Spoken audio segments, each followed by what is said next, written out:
Guys, what is good and what is going on? Ohio State, Buckeye Nation, your boy BLSG, back at it for another one. Ohio State edition for the final play-by-play this season relating to the Ohio State Buckeyes, as we are here for the Goodyear Cotton Bowl Classic, where the Ohio State Buckeyes, as the home team, will match up against Brady Cook, Cody Schrader, and the Missouri Tigers.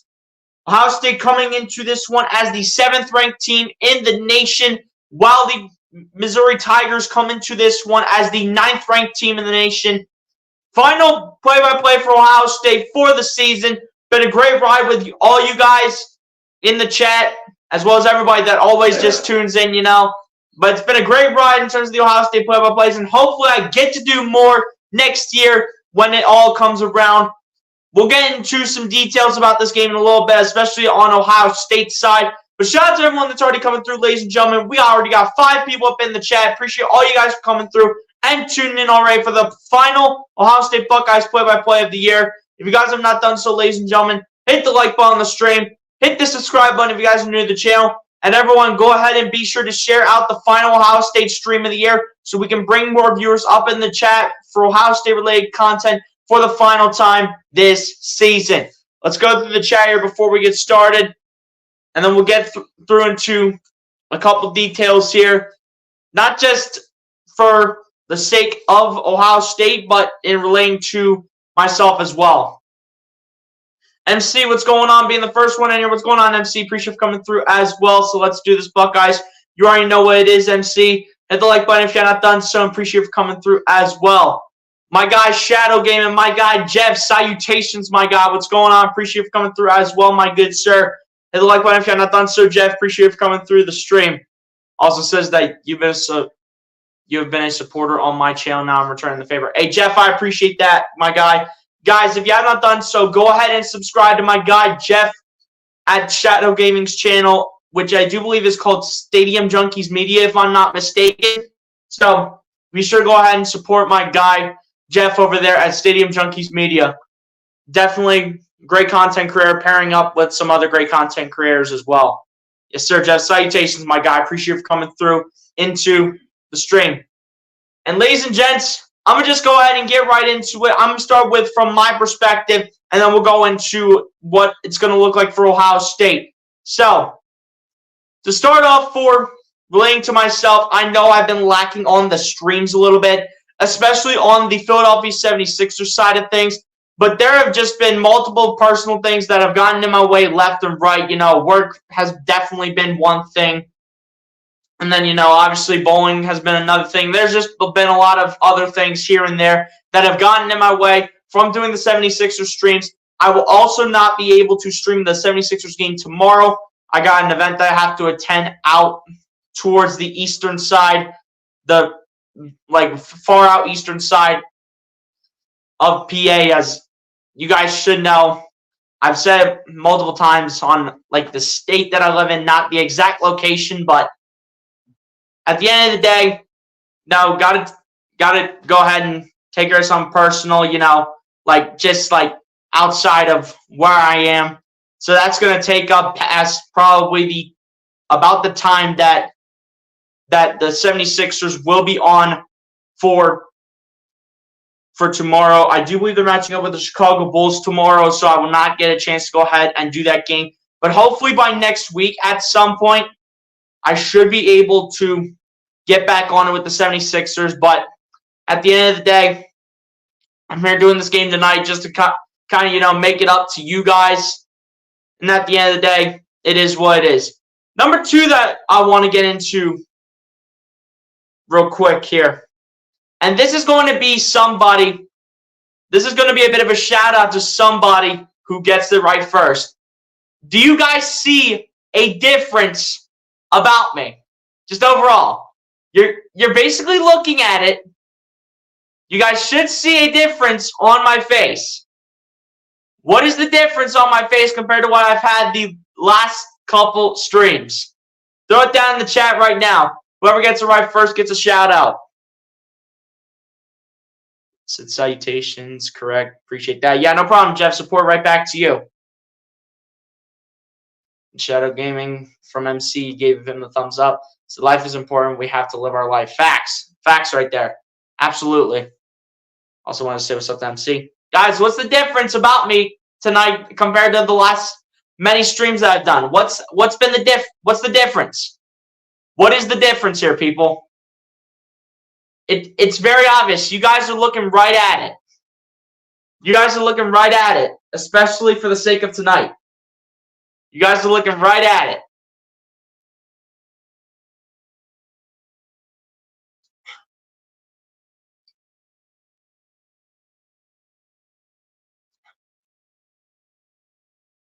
You guys are looking right at it, ladies and gentlemen. You guys are looking right at it on what the difference is. Give you a hint. It's on the face. It's on the face, and you guys should know what it is based on the hint. Nah, Jeff, it's not the cut, my guy. It's not the cut. My hair's actually been getting a little bit longer recently, but it's not the cut. It's not the Ohio State gear either. I've had this stuff up for when I've done the play-by-plays. Jeff, focus on the face. Focus on the face. Don't focus on the background, just the gear in general and the hair. Focus on the face.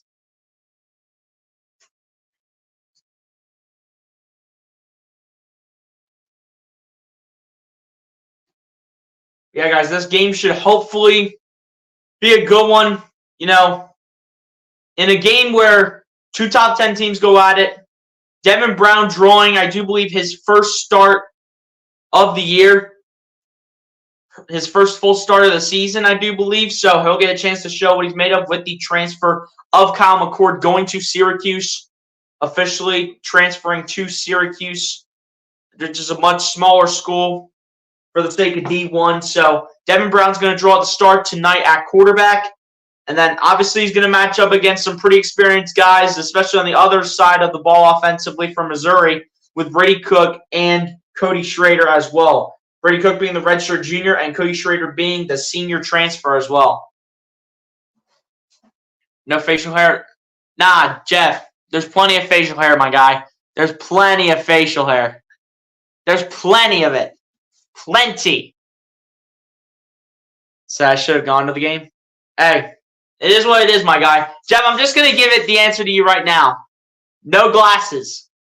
No glasses for tonight. No glasses. I finally went ahead and got contacts. I have them in right now. As you guys can see, I am not squinting either. So you guys are obviously going to be able to see me not squinting throughout the entire stream as the game is underway here with the Cotton Bowl, and Ohio State will start with the football here, meaning that the Missouri Tigers will get the ball to start the second half, and out comes the backup quarterback used as a decoy in Devin Brown. Number 4 pocket passer quarterback in the ESPN 300 class of 2022. First college start, 22 career pass attempts, and 3 total touchdowns.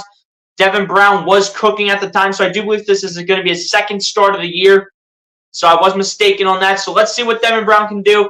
I do still think Ohio State still needs a quarterback, but maybe if Devin Brown does have something promising, we can reconsider that and have Devin Brown start next year. But here we go, starting at the 25. Devin Brown with the ball in shotgun, takes a snap, goes on the jet sweep to Henderson. Henderson putting the head down, and that's going absolutely nowhere as Missouri is all over that. That is number 6 for the Missouri Tigers defense. That's going to be Darius Robinson, the graduate here for Missouri.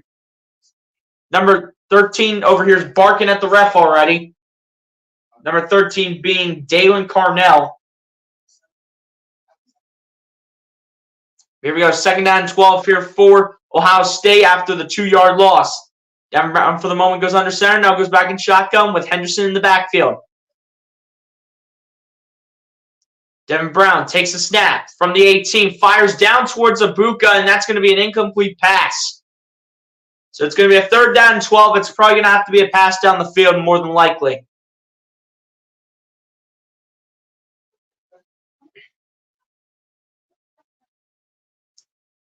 And guys, also Marvin Harrison Jr. is not available as well as he is preparing for the NFL draft. Looks like he's officially going to go ahead and go to the NFL draft, even though he did not make a clear announcement, but they did say pro draft prep for the reason why he's not playing. So you're going to see Emeka Egbuka, you're going to see Julian Fleming, you're going to probably see Kate Stover get involved, and same thing with younger guys like Brandon Innes as well. As on 3rd and 12, Devin Brown takes the snap, rolls out to his left. Devin Brown's got to fire this one down the field, down the left sideline. It's overthrown, incomplete, as he was trying to get it to Emeka Egbuka down the sideline, and this is going to be a 3-and-out early from Ryan Day's squad.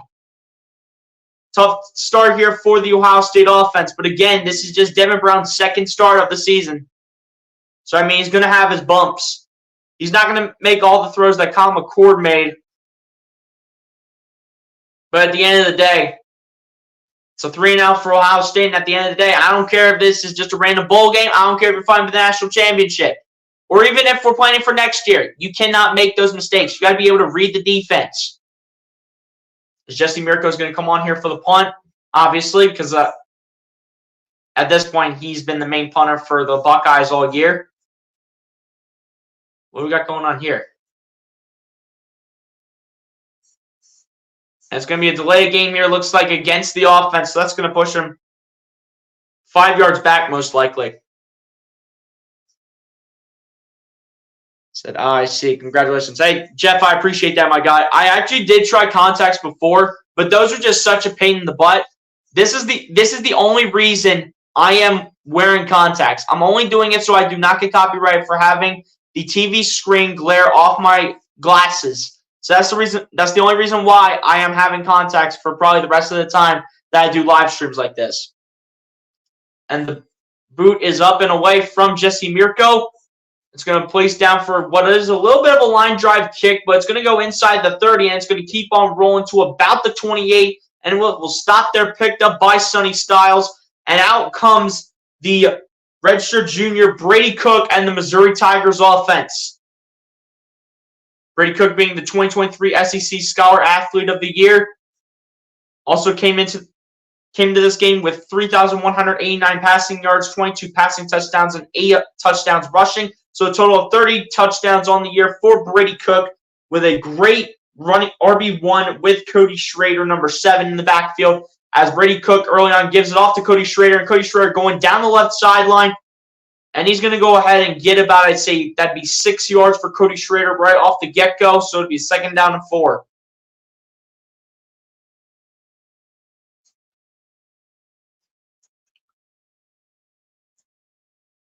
Brady Cook now in the Missouri Tigers offense, starting from the 33-yard line. Brady Cook takes the snap, has to evade the rush. Brady Cook's going to run, and he can run for days. Brady Cook's still running for years and runs for a good chunk, and that's a big gain right here for this Missouri Tigers offense, and not the way that Jim Knowles' defense wanted to start.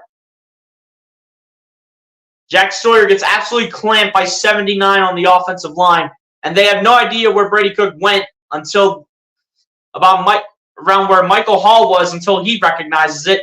As Brady Cook's looking, checks it down to number 8, I do believe that is. No, that's number 5 for Missouri. That's going to be Mookie Cooper, the redshirt junior.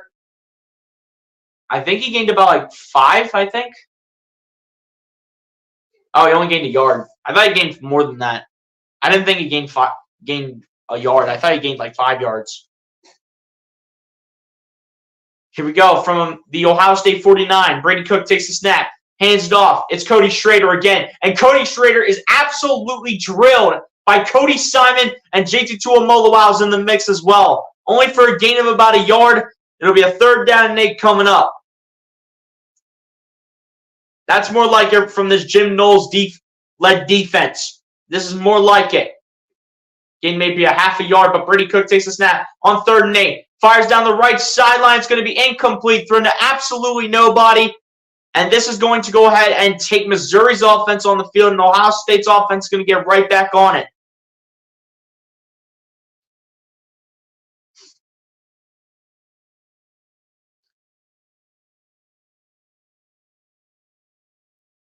Lucas Holman, what's going on, my guy? Appreciate you for coming through. Hit the like button if you have not done so, Lucas. Appreciate you for coming through the stream. MC also saying the same thing. Guys, shout out to the 18 people up in the chat. I didn't think we'd have this many people up in here, but guys, be sure to go ahead and support the channel. Hit the like button, subscribe if you guys have not done so already. As the punt goes from Williams here, Jaden Boward saying he has it, but then just lets it go. It will go to about the 10-yard line, and that's about where the Missouri Tigers drive is going to start. Or not Missouri, Ohio State's. That's where the second drive is going to start. MC, I appreciate that. I appreciate that. I wanted to do this so I would not get a copyright claim for every time I have to do one of these streams and where I have the TV glaring off my glasses. It's just been getting really sickening. But this will be the only time that you're going to see me in contacts just for this reason. There's going to be no other reason I wear contacts outside of this. And guys, if you also did not go ahead and see, there will be no Marvin Harrison Jr. tonight either, as apparently it's looking like Marvin Harrison Jr., like I said before, is going to go to the NFL draft. As it said, for the reason that he's not playing, it says pro draft prep. So it is hinting that Marvin Harrison Jr. is going to go to the NFL draft more than likely. And I think personally that was the right decision for him, especially with a stacked wide receiver room that we have coming in, especially when five-star wide receiver commit Jeremiah Smith comes in. Probably could be the wide receiver one. I would assume that's what he's going to do, unless if it is Carnell Tate, the true freshman. And, you know, Brandon Inniss is also going to get some more playing time as well. So depending on whoever the quarterback is, hopefully it works with them a little bit. But good to hear that Marvin Harrison Jr. is going to probably make his decision to go to the NFL draft. That's probably the right decision as well, especially with the stacked wide receiver room coming in behind you. Luke says, thoughts on Temple's quarterback E.J. Warren transferring to Rice University. You know, I think it's a solid move. I mean, he probably wanted to go to a place that can, like, produce him more. I'm not sure if he was being produced right at Temple, but, you know, when you have guys like JT Daniels getting produced at Rice University and, you know, having success in a way, even though he did not go out and win, like, championships, even that when he was winning big-time games but wasn't winning championships, he was still doing good at Rice University. The only reason that JT Daniels went ahead and stepped away from football was because he kept getting injured all the time. And that's the main reason why he did not go to the NFL and will not go to the NFL overall. Sucks for the lack of JT Daniels, but I understand that he wants to quit getting injured. I completely understand. But Devin Brown and the Ohio State offense will get right back to work on the field. Again, no Marvin Harrison Jr. and no Kyle McCord. But pretty much all the same offensive linemen, though. I think 4 out of 5 guys are the same on the offensive line. As Henderson takes a little bit of a burst here. And it's going to be about 3 yards on the gain. And it's going to be 2nd down 7 coming up. Devin Brown, according to Tom Luginbill's profile, height of 6'3", 215 pounds. Number 4 pocket passer quarterback, according to ESPN in 2022. His comparison is to Grayson McCall, quarterback at Coastal Carolina. And definitely is a dual threat with a strong arm. So he definitely does have the arm strength. As Devin Brown checks it down here, and it's going to be Ibuka with the reception. And he's going to be, I think, just short of the marker. But you best believe they're going to probably try to hand it off to Travion Henderson. I doubt that Devin Brown passes it here. And I doubt Ryan Day makes a play call that has to do with passing. I completely doubt it. So the original number 33 for Ohio State back with the Pro Football Hall of Fame class of 1963 was Sammy Baugh, I do believe it said. As Devin Brown takes a snap, goes on play action, fires on the right side. It's caught by Ibuka. So apparently it turns out that they did give Ibuka the first down after it looked like the officials said that he was about a half-yard short. Turns out it is a first down. Was a first down for Emeka Ibuka and gets 8 more yards right there. Devin Brown, first Ohio State quarterback to make his first career start in a bowl game.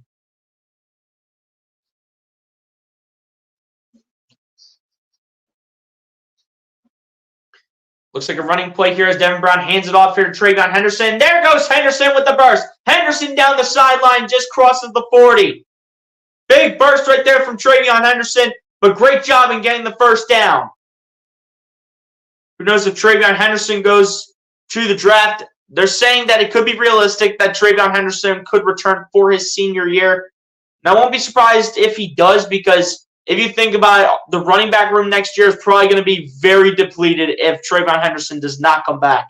Because Miyan Williams is already committed to going to the draft. And if you think about it, Chip Trayanum, looks like he's also heading out of Ohio State too to transfer.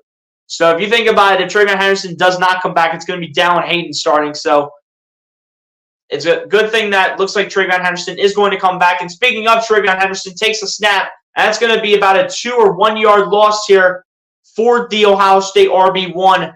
And the tackle was made by number 30, it looks like. Number 30 for the Missouri Tigers defense being Chuck Hicks, the redshirt senior / transfer for these Missouri Tigers.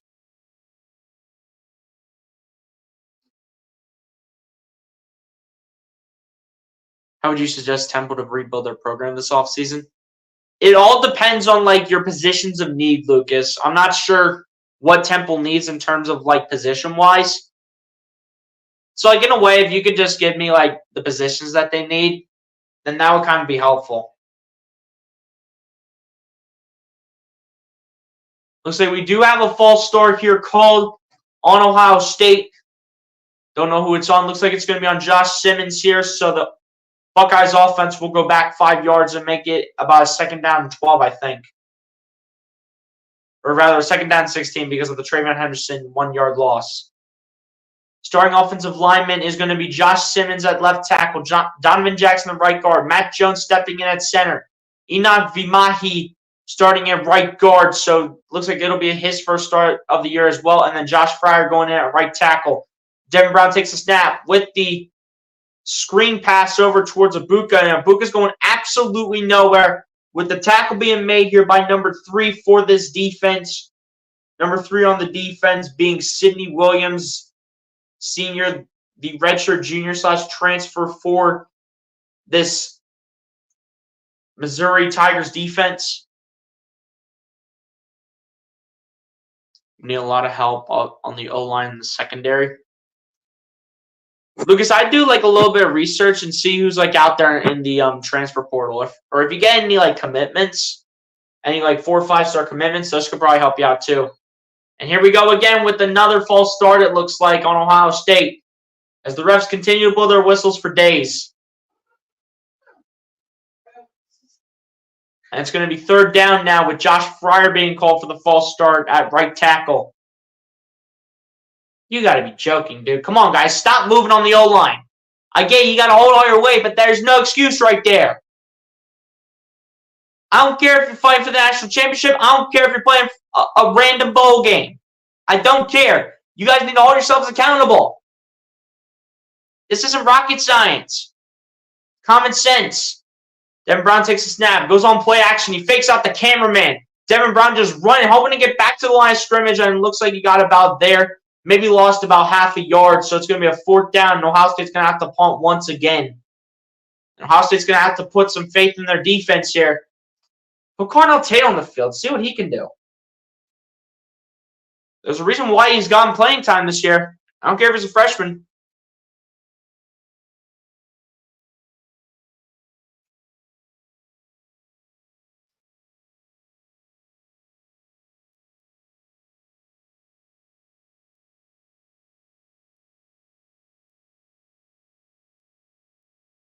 All right, here's the punt here by Jesse Mirko. The 2nd punt of the day for him.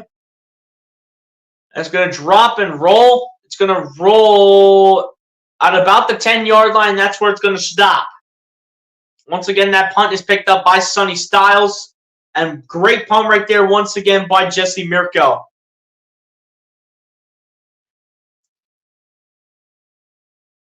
And we'll see the Missouri Tigers offense back on the field once we get back from the commercial break.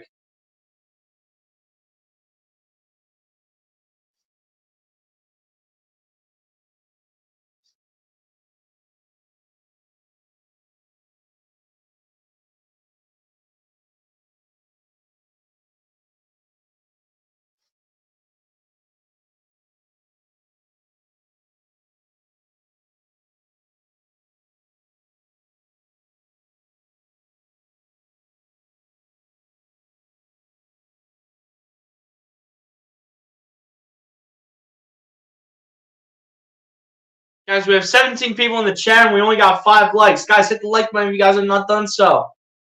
Be sure to share this stream out for the final Ohio State stream of the year. We got 17 people watching. Make it 18 now, and we only got 5 likes.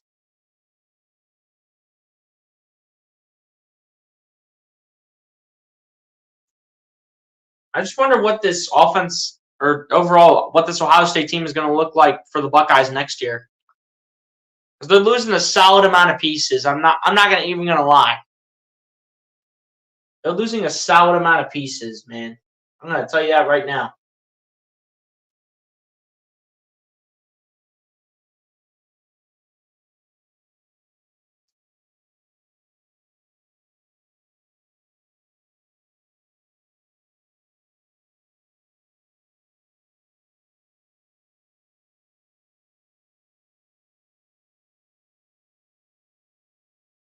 So would you be interested in almost doing a podcast like RB with an NBA player like Paul Reed? I mean, I'd be down to do that. It's just hard to get in contact with like the professional athletes, you know? It's just like hard to do that. You know what I mean?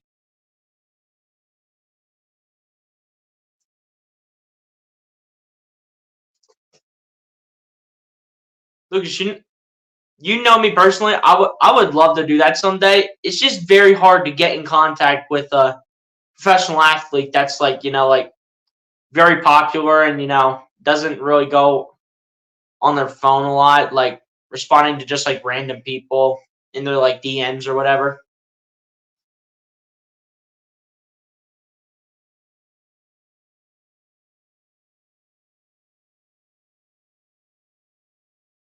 Here we go. Brady Cook, Cody Schrader, and the Missouri Tigers offense back on the field here for their second drive of the day, either their second or third at this point.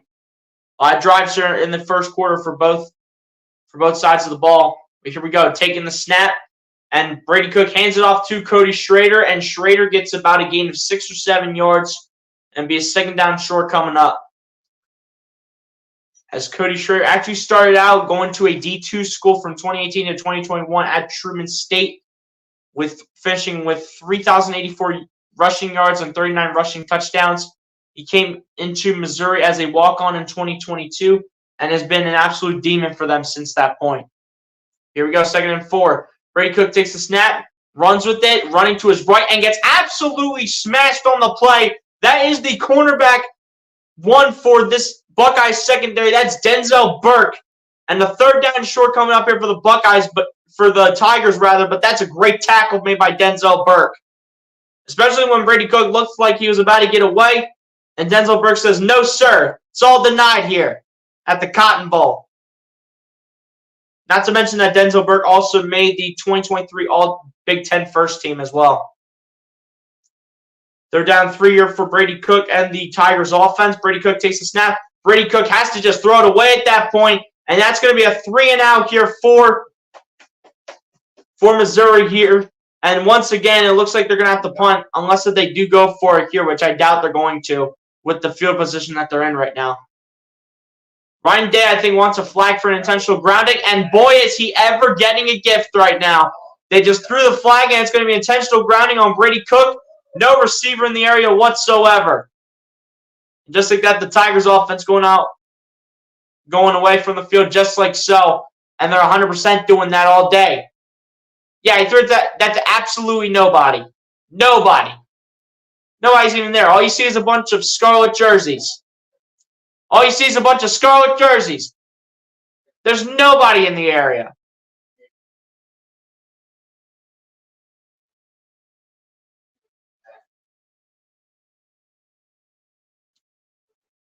Here we go. Missouri to go ahead and punt this here.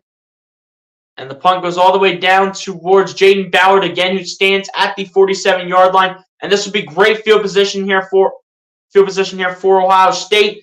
And with 5:47 to go, Ohio State will get the ball deep in their own territory.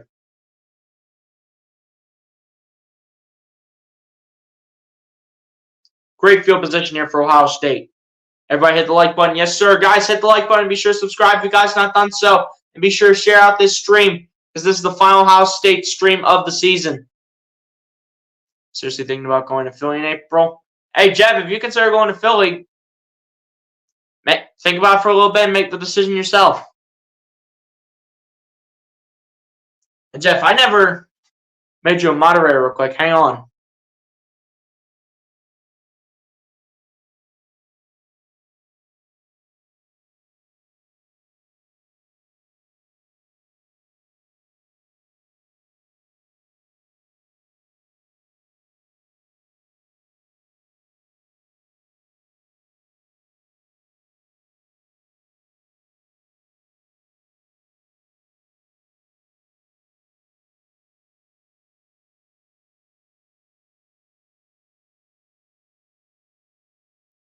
All right, Jeff, you are officially a moderator of the channel now.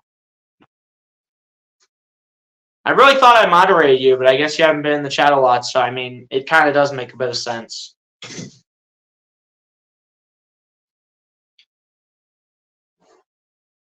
yeah, guys, great start for both defenses, though. Both defenses definitely applied a lot of pressure to the offenses so far. It's just about which offense can be the better version. Which offense is going to be the better version out here?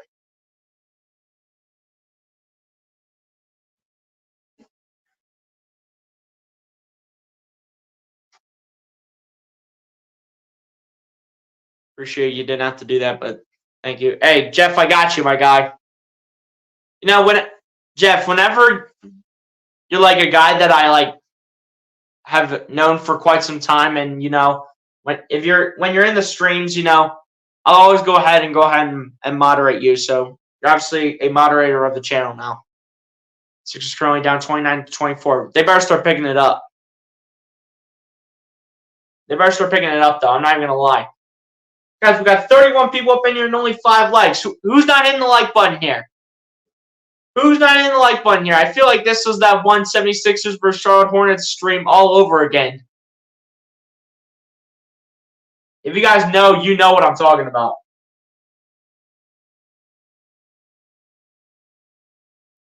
I've known you for about 3+ years, BL. Yeah, basically since when I started, Lucas. That's basically when you know me.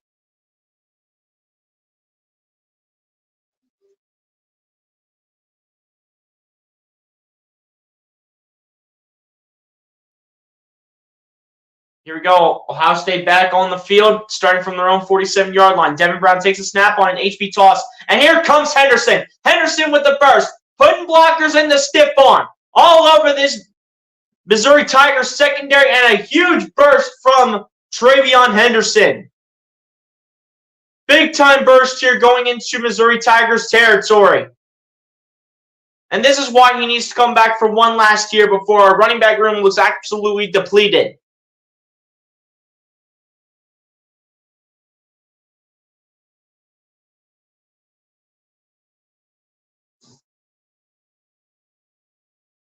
Here we go. 1st and 10 here for Ohio State. Devin Brown taking the snap. Once again, handing off to Henderson. Henderson going to the right. Hey, Henderson with another nice gain. Just short of the first. The officials are saying he got about 7. But it'll be a 2nd down and 3 coming up here for Ohio State.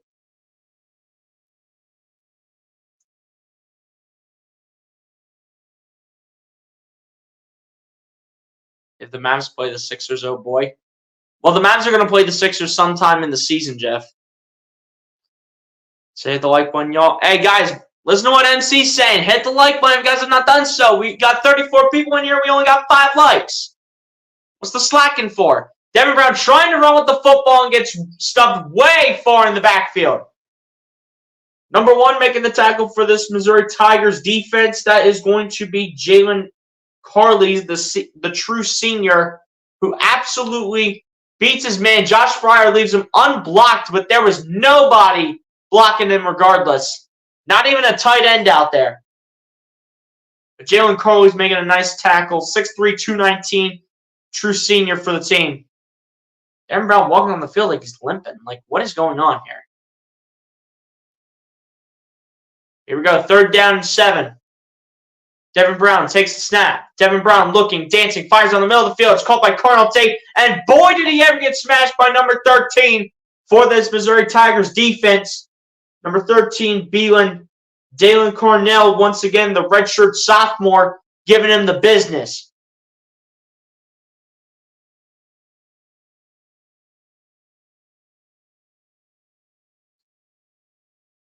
So you didn't throw a party. You threw a party and didn't invite me. Hurt my feelings. No pun intended to the Gus Johnson call. No pun intended right there. Here we go. We got Travion Henderson in the Wildcat. I don't know why he's got it. What the heck are we doing, Ryan Day? Why do we have Travion Henderson in the Wildcat? We never run Wildcat. Like, what are we doing? What are we doing, Ryan Day? Why do we have Travion Henderson in the Wildcat? We never put him there. You really think that's going to work? Putting Travion Henderson in the Wildcat. That's so dumb. That's so dumb, Ryan Day. Like, what are we doing here? Putting Travion Henderson in the Wildcat. Yeah, okay. Like, that's going to even work. Thank God a timeout was called because that was not going to work whatsoever with Travion Henderson just running it right up the middle pretty much. There should be 34 likes on the stream. Facts. You already know. See, Lucas knows what I'm talking about. See, Lucas, now you're speaking my language. Prediction for Liberty versus Oregon on Monday. Liberty's one of my favorite teams along with Temple. That's going to be a tough game, Lucas. I'm not going to lie. If Bo Nix is playing, I'm going to give Oregon the edge. But if he doesn't play, I'm going to give it to Liberty. I think it depends on the quarterback, not to mention their top running back, Bucky Irving, who's a really good running back. One of the top, probably one of the most underrated running backs in the nation. But I'm not going to lie. Oregon might squeak it out, especially if Bo Nix is playing. I'm not sure if he's going to pull a Marvin Harrison here and go to a pro draft prep if he's officially going to the NFL draft. Because I do believe they didn't make an announcement about him either, whether if he was going to go to the NFL draft or not.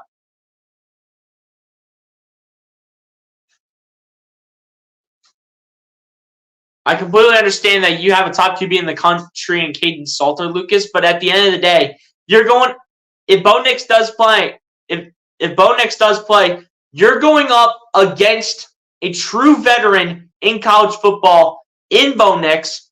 You're going up against a guy who had the highest completion percentage in – I do believe, if I'm not mistaken, he had the highest completion percentage in the country.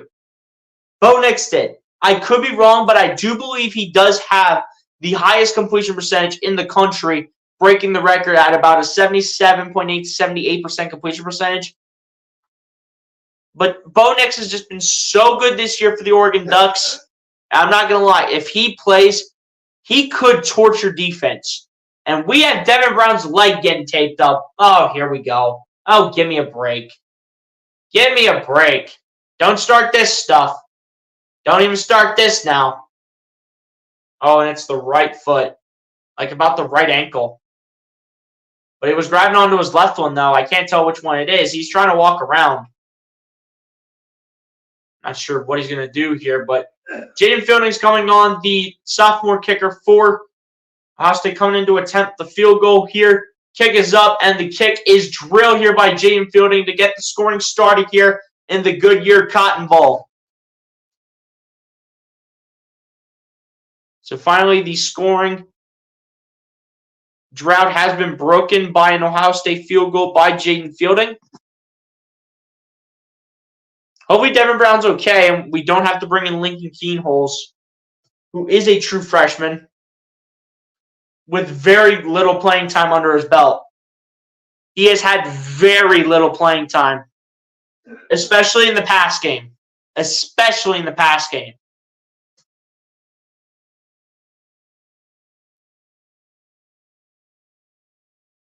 Get this dude out of here.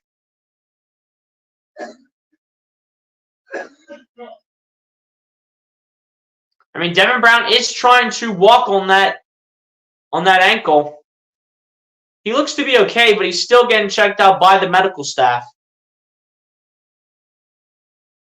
He looks to be okay, and he looks to be moving just fine. I mean, maybe they bring Lincoln Keenholz out for like 1 rep or something. But again, we'll have to see how the leg is for Lincoln Keenholz.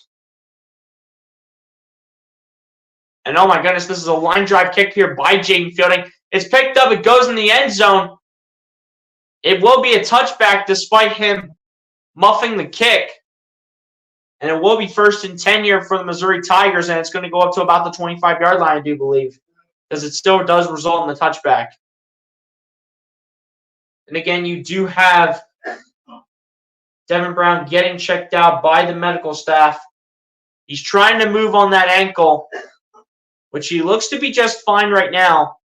First career start for Devin Brown. I was correct on that aspect. 4 of 6 so far for Devin Brown for 20 yards, though, averaging 5 yards per reception.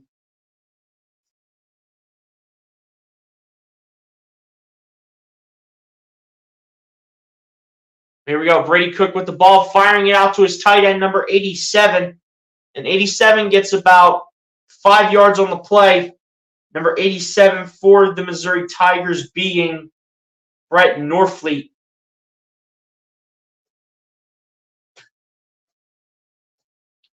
And we do have a flag on the field, though. This might come back.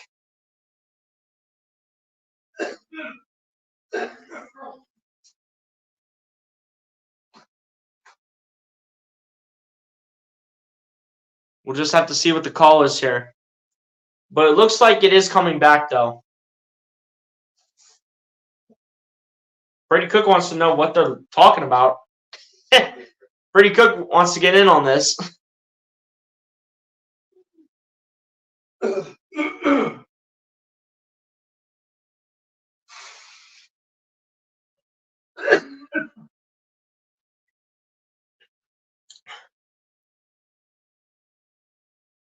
And it's going to be an ineligible player downfield on the offense here on Missouri. That's going to be number 3, Luther Burden III. And it's going to cost him a little bit.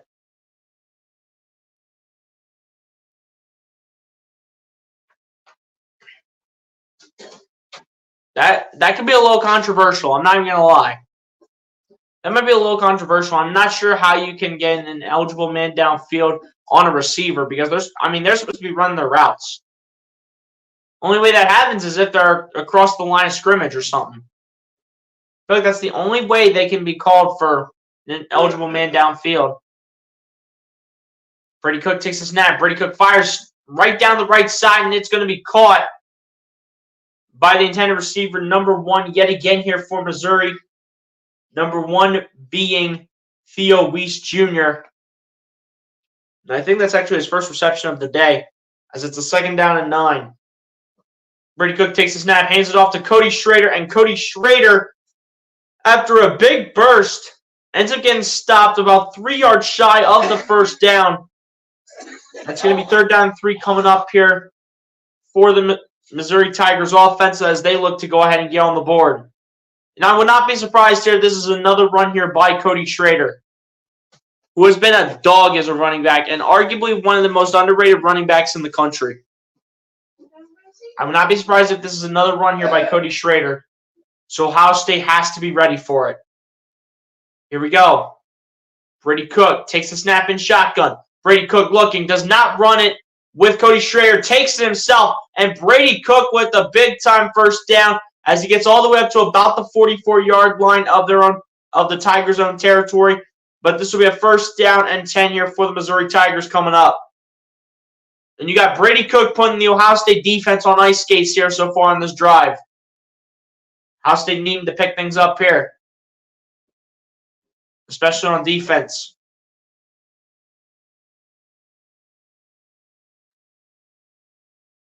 Here we go. Brady Cook takes the snap, hands it off to Cody Schrader. Cody Schrader trying to get a bit of a burst here. He'll get about 5 yards, it looks like. It'll be about 2nd down and 5 here coming up here for the Tigers. As the clock goes under a minute left here in the 1st quarter. 2nd down and 5 coming up. Brady Cook getting in the huddle with his guys. 2nd down and 5 here for the Missouri Tigers at about their own 47-yard line, looking to get into Ohio State territory. Brady Cook takes the snap. Brady Cook looking, dancing, rolling out of the pocket. Brady Cook still looking for a man. Brady Cook just fires it and throws it away. So now it'll go to a 3rd down and 5, and the clock will be stopped at 25 seconds left in the first quarter.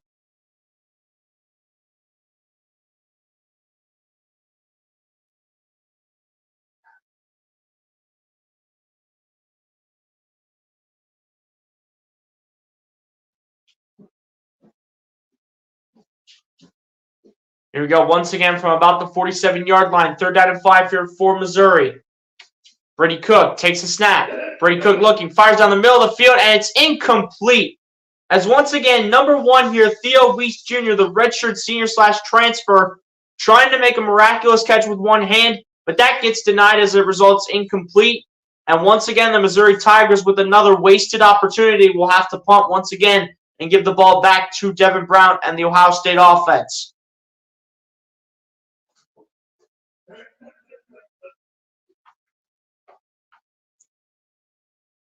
You're going to have Jaden Ballard once again go ahead and return this one.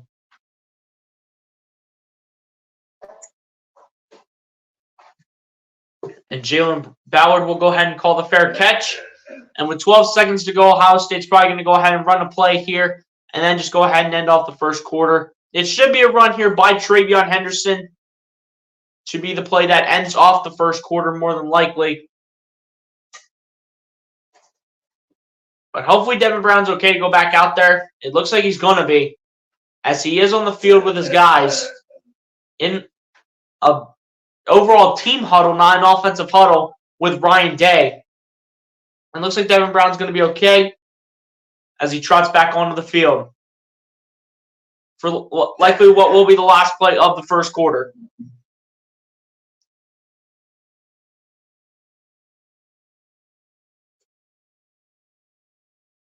Here we go. Ohio State starting from their own 9-yard line now. With Travion Henderson taking the snap. Henderson looking for a gap, and that's a loss of a yard.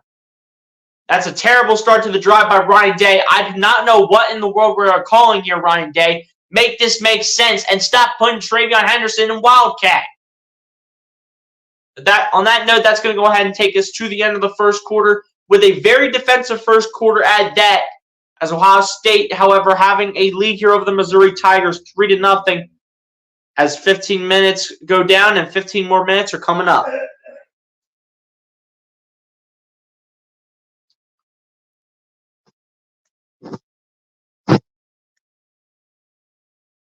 Like, what's Ryan Day calling here with Travion Henderson and Wildcat? Like, what are we doing here, Ryan Day? I get it. Oh, I want to go ahead and be a bit more creative. Like Brian Johnson needs to. Brian Johnson needs to get more creative himself. I get what you're trying to do, Ryan Day. You're trying to get more creative in a bowl game like this against a top 10 opponent in the nation. I completely understand. But stop running Wildcat. It does not work with Travion Henderson. It does not work. Make it make sense. It's not difficult. Stop running Wildcat with Travion Henderson. It's getting sickening at this point.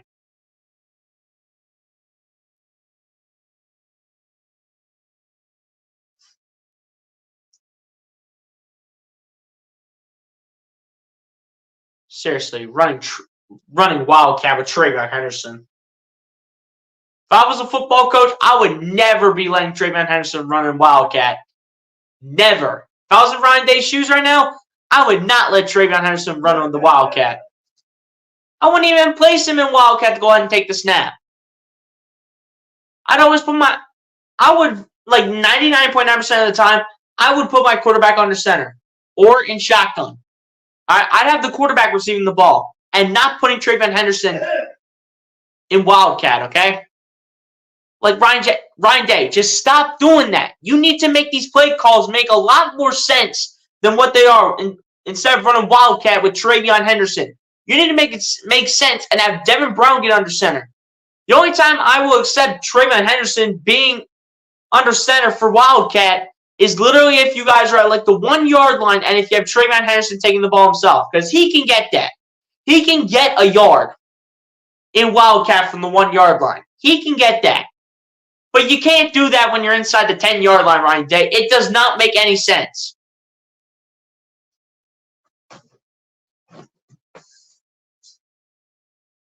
Ryan Day, you never learn as a coach. You never learn.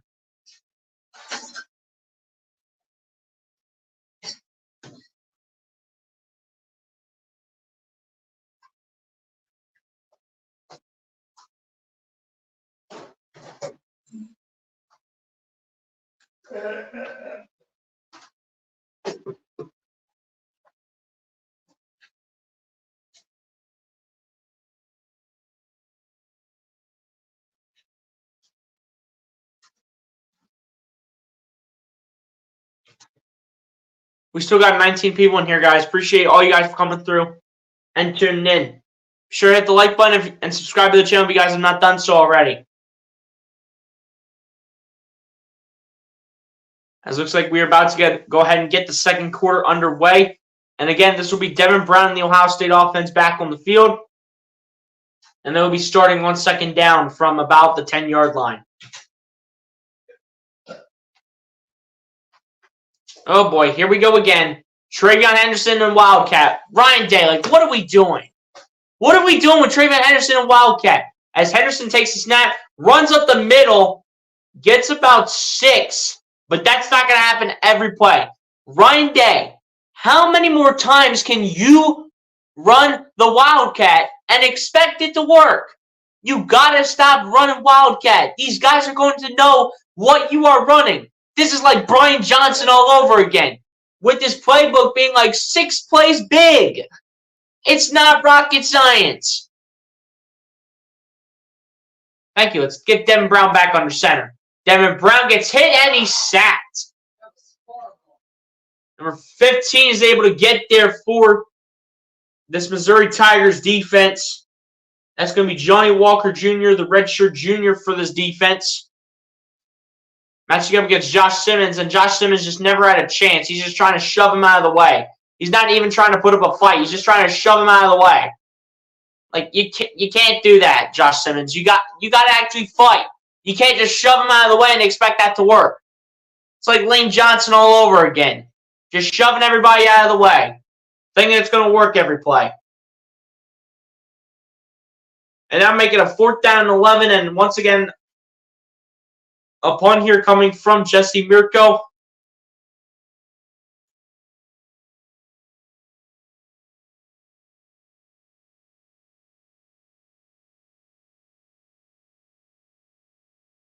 And they snap the ball here. Mirko with the punt. Going all the way down. Maybe a fair catch here at about the 48 or 47-yard line. And that's where Brady Cook and the Ohio State offense. Oh my gosh, why do I keep twisting it? This is where Brady Cook and the Missouri Tigers offense will start their first drive of the second quarter. I keep mixing up their offenses all the time. I keep mixing up their sides. Like, why am I saying Brady Cook on Ohio State and Ohio State on offense coming on the Ohio State's offense coming on the field when it's Missouri's offense coming on the field? It doesn't make any sense.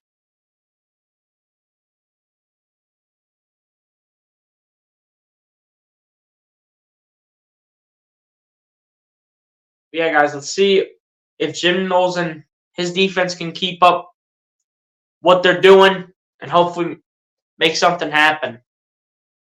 And I'm telling you for sure, though, like, that Wildcat run by TreVeyon Henderson literally got wasted because Josh Simmons is out here shoving the right end out of the way. Like, what are we shoving the right end out of the way for, Josh Simmons?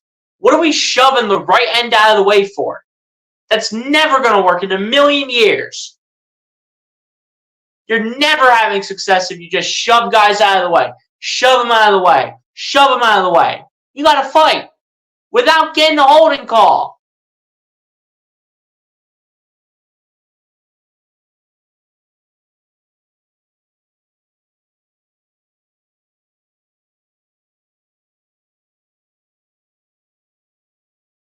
And also, Devin Brown is really not that mobile either, guys. So that's also something that he's going to have to correct for next year, especially if he is Ohio State's starter.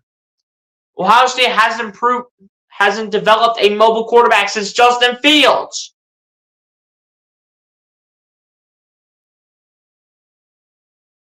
They haven't developed a mobile quarterback since Justin Fields. They've only developed a bunch of pocket passers.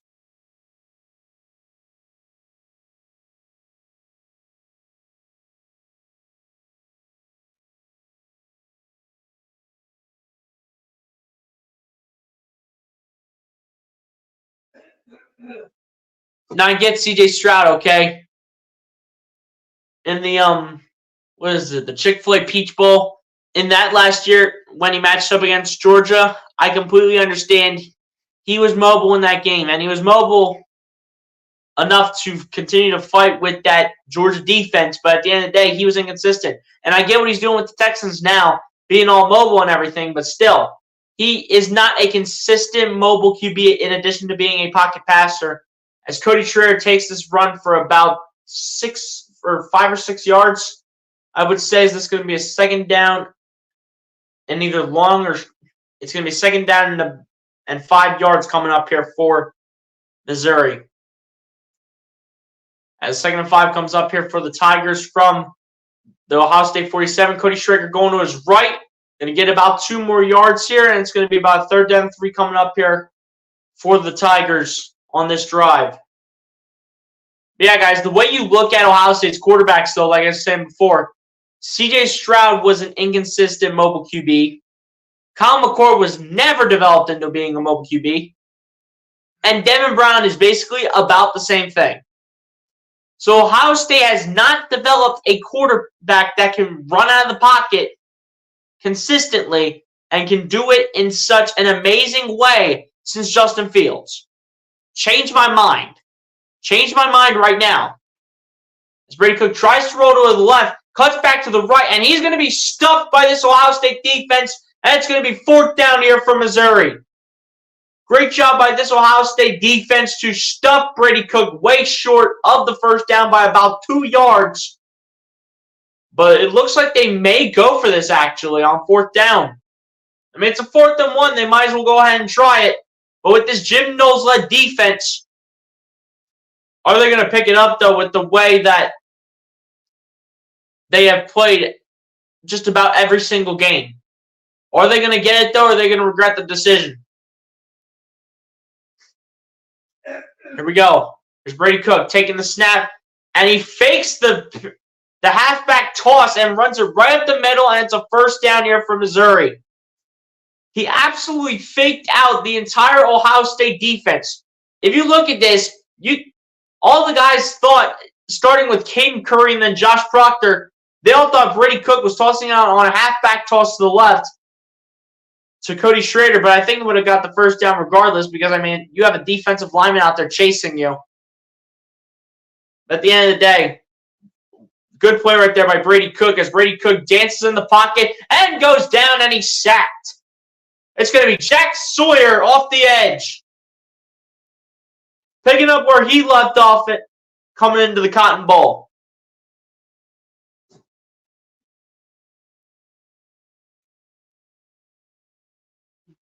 And now you have Devin Brown going to the locker room, so we may see Lincoln Keenhole stepping in at quarterback as Devin Brown, as you see on that clip, is going to the locker room with no sign of him back out there. So hopefully his leg is all right. I'll bet it's the same exact situation that he was dealing with earlier. So looks like we're going to see Lincoln Keenholes on the next drive whenever we get to it.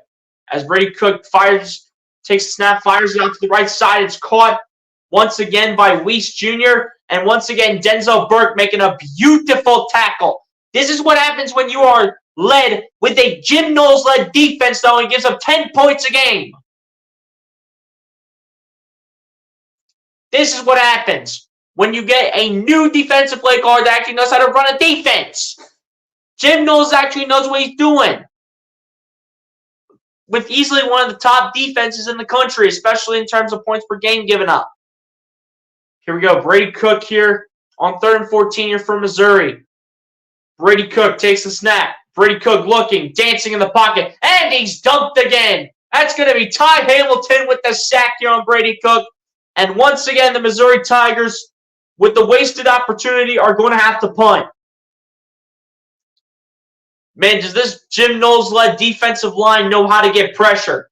They know how to get pressure all day, every day of the week. And it all starts with the right end here, JT Tuimoloau, who was the closest to Brady Cook initially, and then Ty Hamilton finishes him off. Great job by this D-line here for Ohio State. Again, one of the top D-lines in the country, especially also in terms of getting to the quarterback. When they can't run out of the pocket, Ohio State's also done a great job in that aspect of the game, especially with their defense. Jaden Bauer catches the fair catch, and we might get to see some action here from the true freshman Lincoln Kienholz, unless if somehow Devin Brown gets back on the field before the next drive.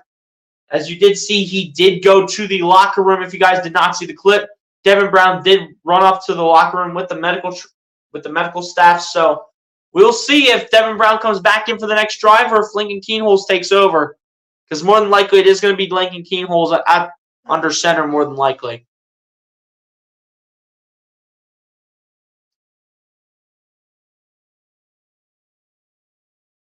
It should be Lincoln Kienholz at center. I don't think it's going to be Tristan Gebbia. And keep in mind, Kyle McCord is not available, as he transferred to Syracuse, if you guys did not know. I think if I'm not mistaken, Lincoln Kienholz is the next man up.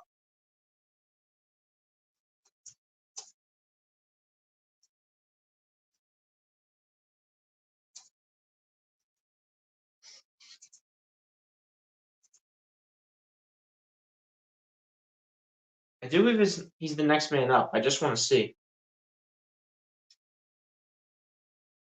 Let's look at the Cotton Bowl depth chart, shall we?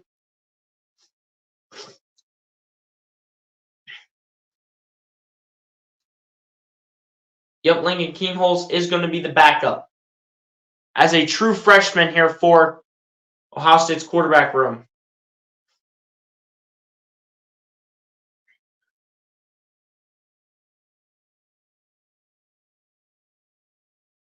So Lincoln Kienholz might be the quarterback next year. Who knows? Unless if Ohio State can bring in some transfer. But it looks like Lincoln Kienholz is probably the next man up if Devin Brown does not come back for this drive.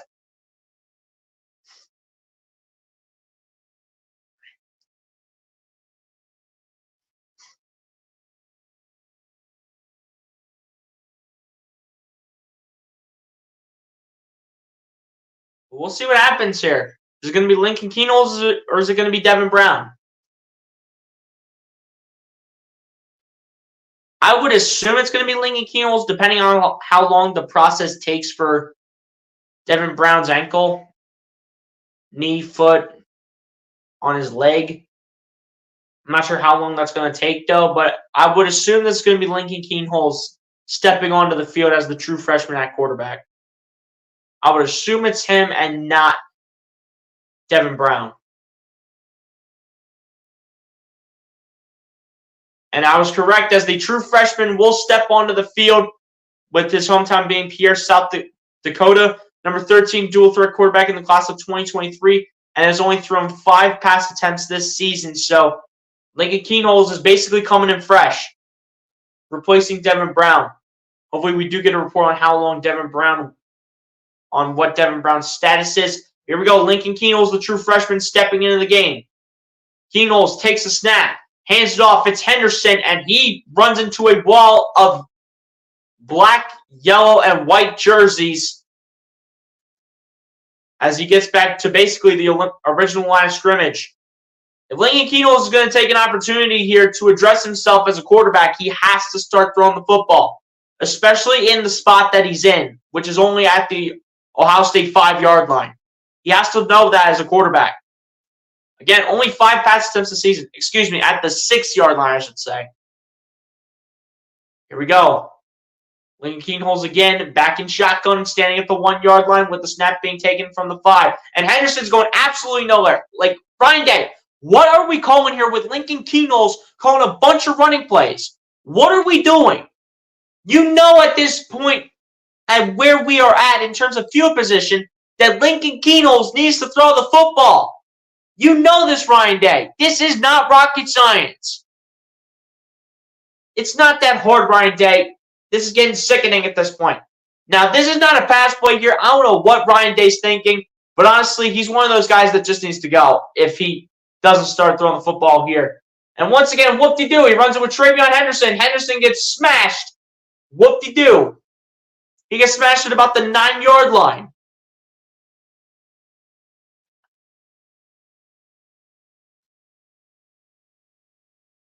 That's ridiculous, dude. Come on. Get this guy out of here. I don't even know what the heck he's talking about.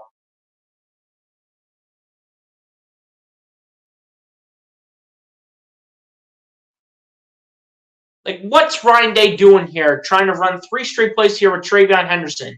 It makes no sense. But it's a great punt, though, by Jesse Mirko. Obviously, special teams needs to make the tackle, and they do at the Missouri Tigers' 32-yard line. With the return man being Abrams Drain. Chris Abrams Drain, the senior.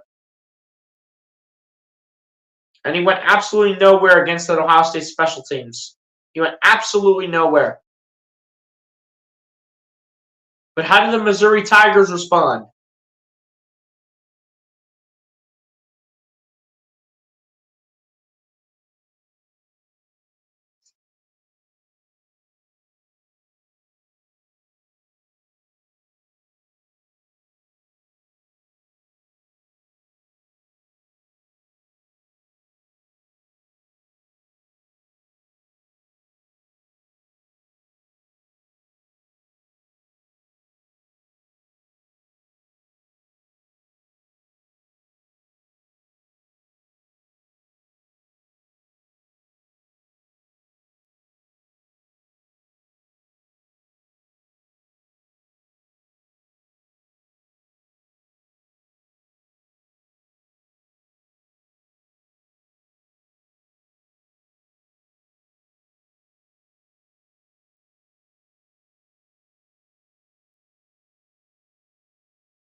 Yeah, guys, shout out to everyone that's coming through in the chat.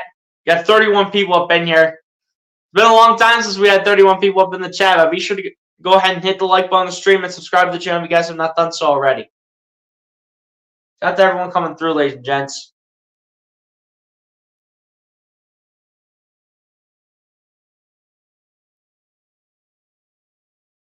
Seriously, though, Ryan Day needs to know that Lincoln Keenholz is going to need to start throwing the ball. Like, you can't just run the ball every play with Lincoln Keenholz. You can't just run the ball, or rather, you can't just run the ball every play with Travion Henderson. You cannot do that. You cannot run the ball every play with Travion Henderson. You can't. Especially in Wildcat. We haven't even ran Wildcat with Travion Henderson that much this season. And not that at all.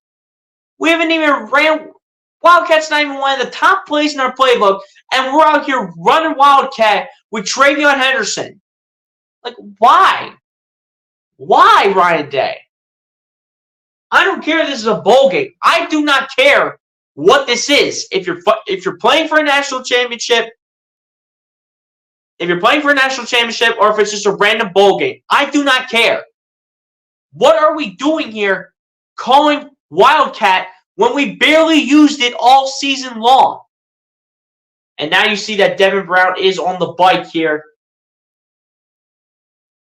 On the exercise bike.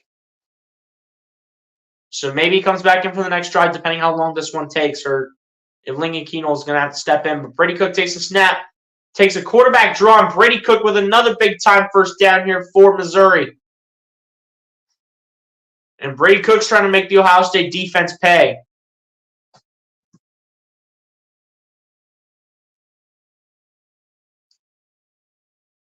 Here we go. 1st and 10 here for Tigers on this one.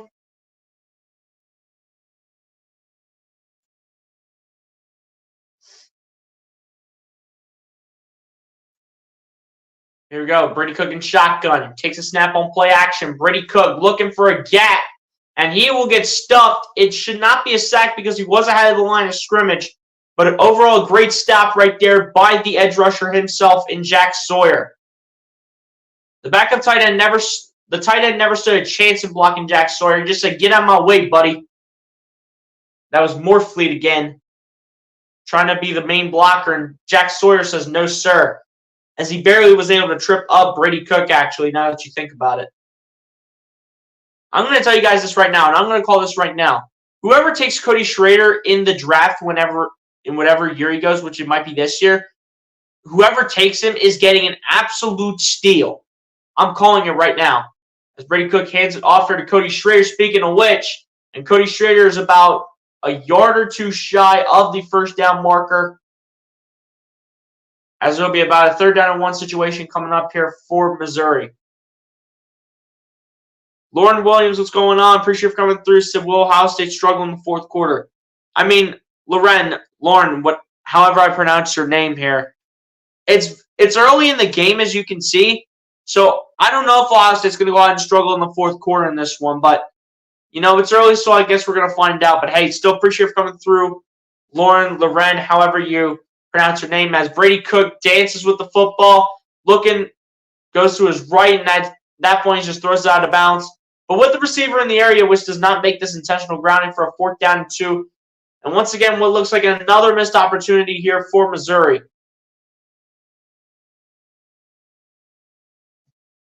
I cannot tell if this is a guy or girl on the profile to see how it's pronounced. But Lauren Williams, appreciate you for coming through, though, and supporting. Hit the like button if you haven't done so. And since I do not recognize you as a viewer, go ahead and hit the subscribe button as well, despite this being the final Ohio State stream of the season for me. And just overall, it'd be the final Ohio State stream of the year. As a timeout will be called here by Missouri, taking their first timeout of the first half with the 4th down and 2.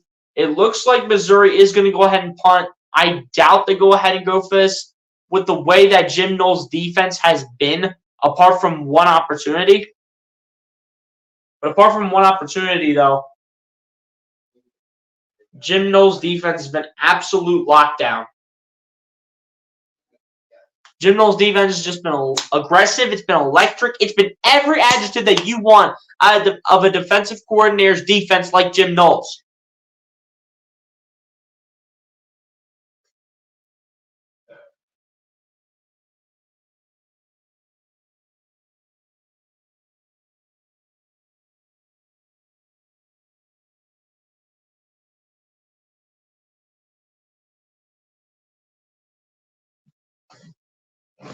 I'm not sure if Missouri's going to go ahead and go for it, or if they're going to punt it and give it back to Ohio State's offense, whether if it's going to be led by Lincoln Keenholz or Devin Brown.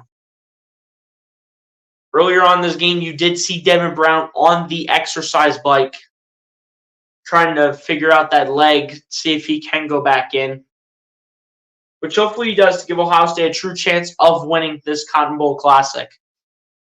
Even though it's not going to mean anything for the sake of trying to go out and win the national championship, which hopefully, as long as Michigan doesn't win the national championship, I don't care who wins the national championship as long as it's not the Wolverines. As long as it's not the team up north, I'm all good with whoever wins the natty.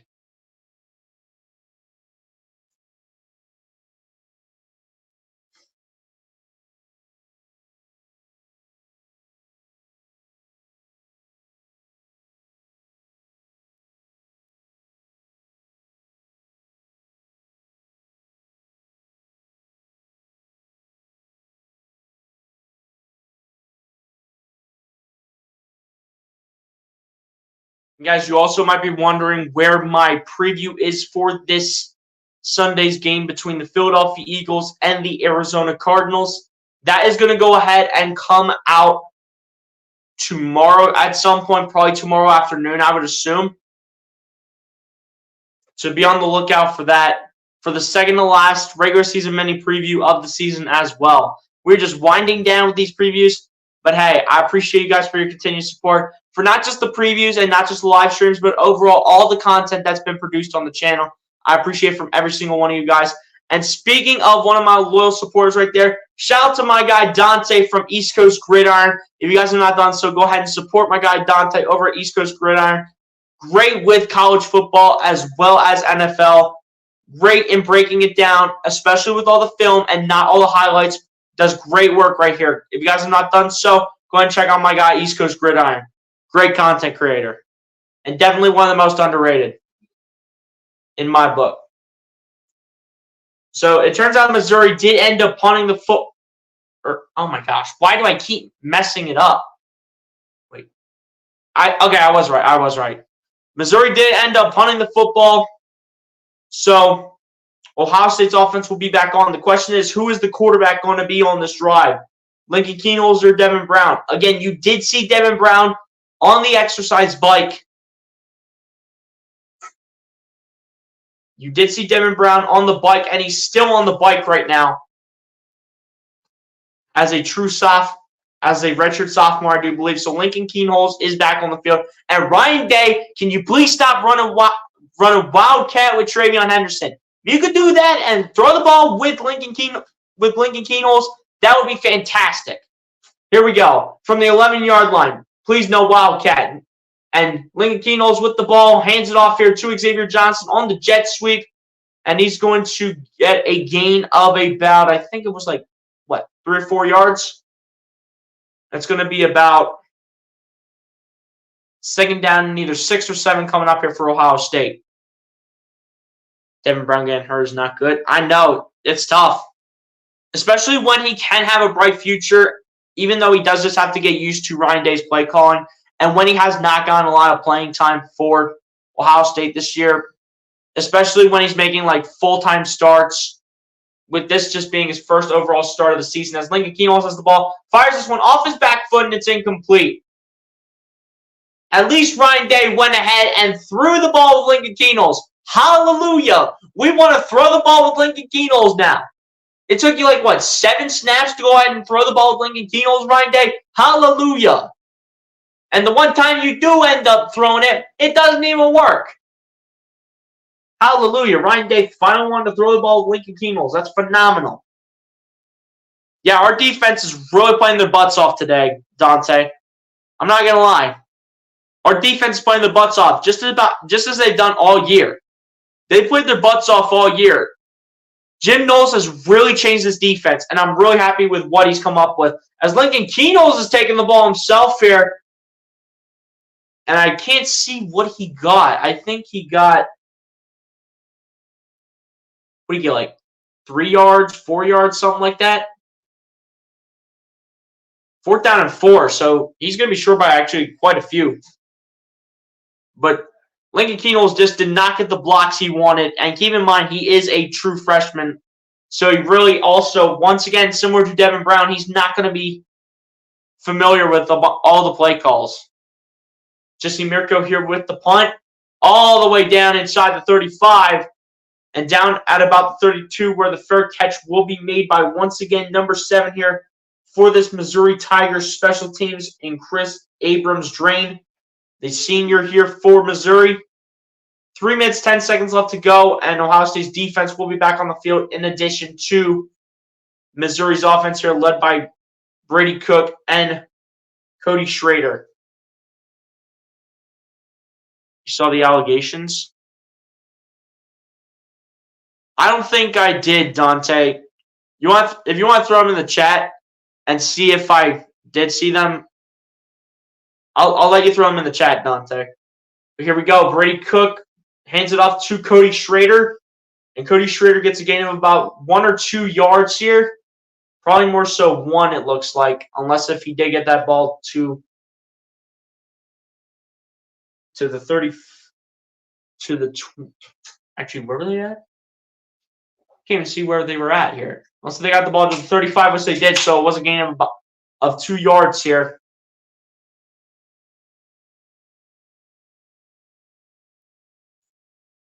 Here we go. 2nd and 8 here for the Tigers.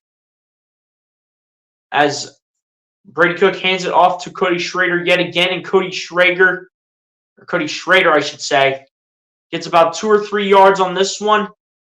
Regardless, it's going to be a 3rd down long coming up. 3rd down 6, to be exact.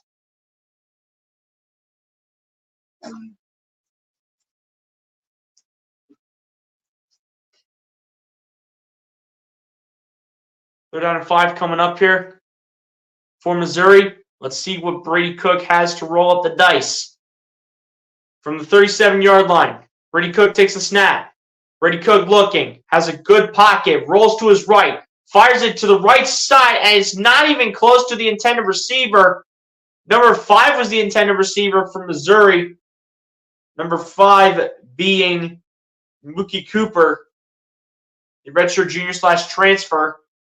And the Missouri sideline wanted a flag. I'm not sure what for. That's pretty solid coverage right there by 24. I do believe that's Jake Meth. Or wait. I'm trying to remember what his name is, but I think his last name is Matthews, I'm pretty sure. But 4th down and 6 here. 6 possessions for Missouri. 4 first downs and 6 punts. James Ballard calling for the fair catch, and he is going to get it.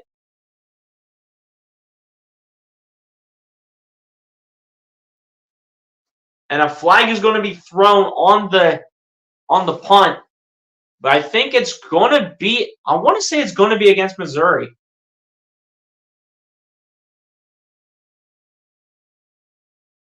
I want to say it's going to be on the kicking team, so it would be against Missouri, and it's going to go up the field a little bit.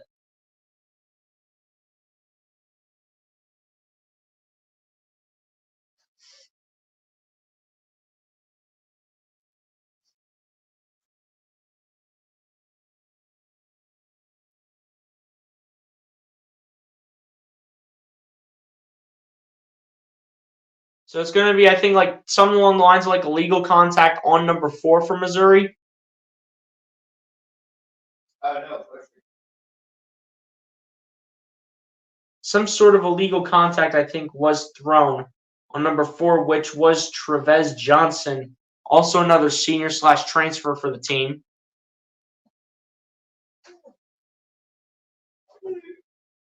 Ohio State's going to have the ball regardless.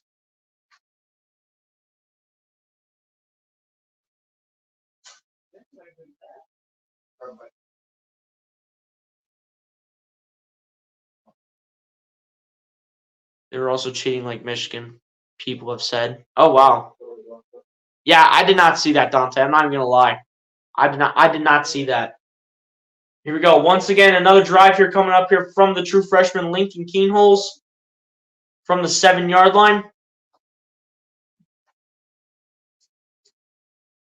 Keenholz takes a snap, hands off to Henderson. And what is Ryan Day calling here?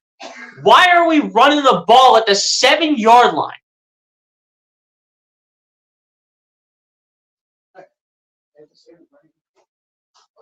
Why do we constantly run the ball with TreVeyon Henderson inside the 10-yard line? You know that Missouri is going to read that like a book. They're going to read it like a book for days. Stop running the ball inside the 10-yard line, Ryan Day. This is getting sickening at this point. My goodness gracious. Catapult Video Systems has evidence not good. It's crazy. I would love to know what Ryan Day's running here. I would like to go up and interview Ryan Day and ask him, number 1, why the Buckeyes keep running TreVeyon Henderson in Wildcat. And number 2, why he keeps running the ball with TreVeyon Henderson inside the 10-yard line. Make this make sense, Ryan Day. What you're doing right now is not making it make any sense whatsoever. You still got Devin Brown on the bike. Whoop-de-doo. Congratulations. We're still putting the true freshman on the field. It's time to start throwing the ball, Ryan Day. When do you want to do it? When do you want to throw the ball here with Lincoln Keenholz? Test out what he's got with his arm. Come on. So 2nd down and 13 here for Ohio State from about the 4-yard line. Lincoln Keenholz going under center. And it's where he stands. Keenels takes a snap, hands it off to Trayvon Henderson again. And what are we doing, Ryan Day? How many times do I got to say it? Stop running the ball with Trayvon Henderson inside the 10-yard line. Make this make sense, Ryan Day. Oh, my gosh. Ryan Day's play calling is killing me over here. Ryan Day, you need to make this make sense. Like, Ryan Day, what are you yelling at your guys for? Again, you're trying to hold everybody accountable, but like, dude, in what way do you have to talk about anything when you can barely make it out of your own end zone, and when you keep running the ball with Lincoln Keenels on the field?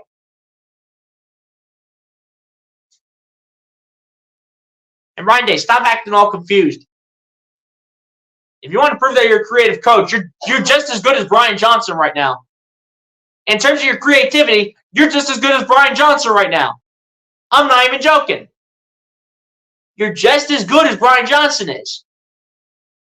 My goodness, Ryan Day never makes this make sense. This is ridiculous, dude. This is absolutely preposterous at this point.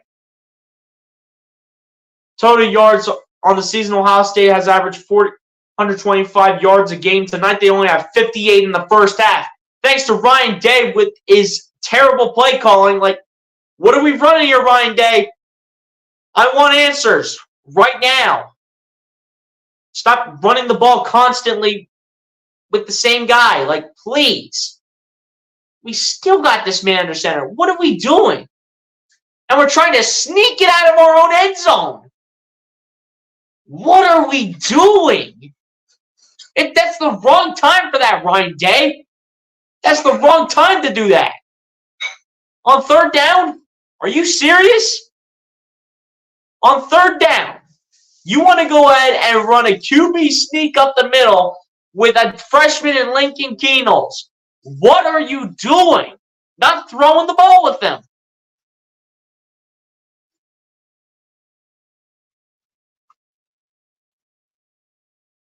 But we do get away with one here with unsportsmanlike conduct being called on number 15 here for Missouri's defense in Johnny Walker Jr. And the Missouri sideline, especially in particular their head coach, is not happy whatsoever. So Ohio State does get away from me having to yell at Ryan Day some more. Oh my gosh. Ryan Day's over here stressing me out.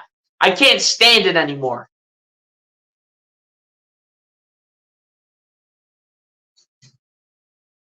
Here we go, 1st and 10 here. As we now have Xavier Johnson taking it. And Xavier Johnson going to run. Xavier Johnson still going. And he gets it up to about the 35-yard line. And here we go with everyone else barking constantly over and over.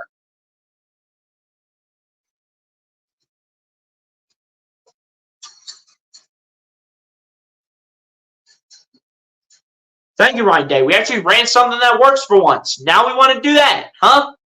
Now we want to run something that works instead of putting Trayvon Henderson in Wildcat. I'd take my chances with Xavier Johnson right now in Wildcat right now compared to Trayvon Henderson. Your play calling is literally just as predictable as Brian Johnson right now for the Eagles. It's getting sickening. I don't care. That was probably your best play call of the day. As Lincoln Keenels takes a snap, goes on play action, fires down the right sideline. Kind of underthrew it a little bit. They're going to give him the catch. For the moment they did, now they're calling an incomplete pass. This was to the true freshman Cardinal Tate. Did he come down with it before it hit the ground? That is very close. It looked like it hit both at the same time, but what did it hit first? They're going to, for the moment, say an incomplete pass unless Brian Day wants to challenge it.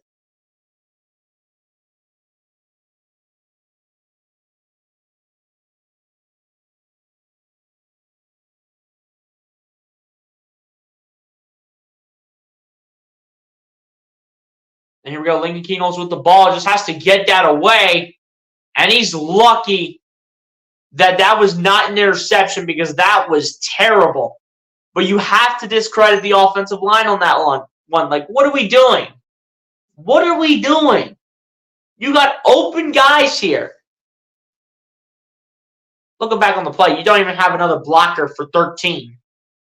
You don't even have a blocker for 13 on the field.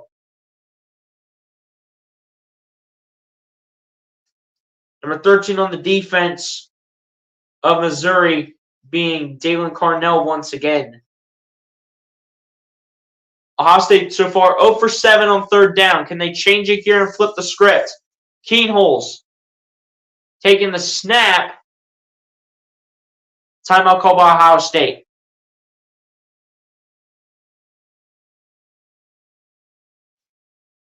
It's like Ohio State is scared to turn the ball over and they're playing way too conservative. Exactly, Jeff. Thank you. They're playing way too conservative. They're making this stuff so basic and so predictable. Hey, Christian McCaffrey, you want to predict Ryan Day's play calling just like you did with Brian Johnson's? You want to predict this? You want to predict this right now on ESPN? That'd be fantastic because Ryan Day's out here looking like trash right now with this play calling. I can't stand it. It's absolutely absurd. Let's run something that's actually creative, Ryan Day. Let's not put Travion Henderson in the Wildcat. Let's not run the ball every play, especially when you have a true freshman Lincoln Keenholz that can sling the rock. Let's actually do something here and make a difference. Instead of this letting this be a grinded out slugfest and trying to put me on life support over here. Ohio State is calling it not to lose the game and trust their defense to hold onto a 3-point game. That's what it looks like right now, Jeff, because this offense can barely do anything right now. As Keenholz fires down the left sideline, and this is going to be incomplete. Jaden Ballard actually had a chance at that. And it's going to be broken up by number 19, Clark. Specifically, number 19 being Marcus Clark. But Jaden Ballard actually had a chance at this one because as this was not a bad ball at all by the true freshman Lincoln Keenholz, but Jaden Ballard, just with bad timing, makes that result in an incomplete pass. And a 4th down 10's coming up, and Ohio State's going to have to punt it away.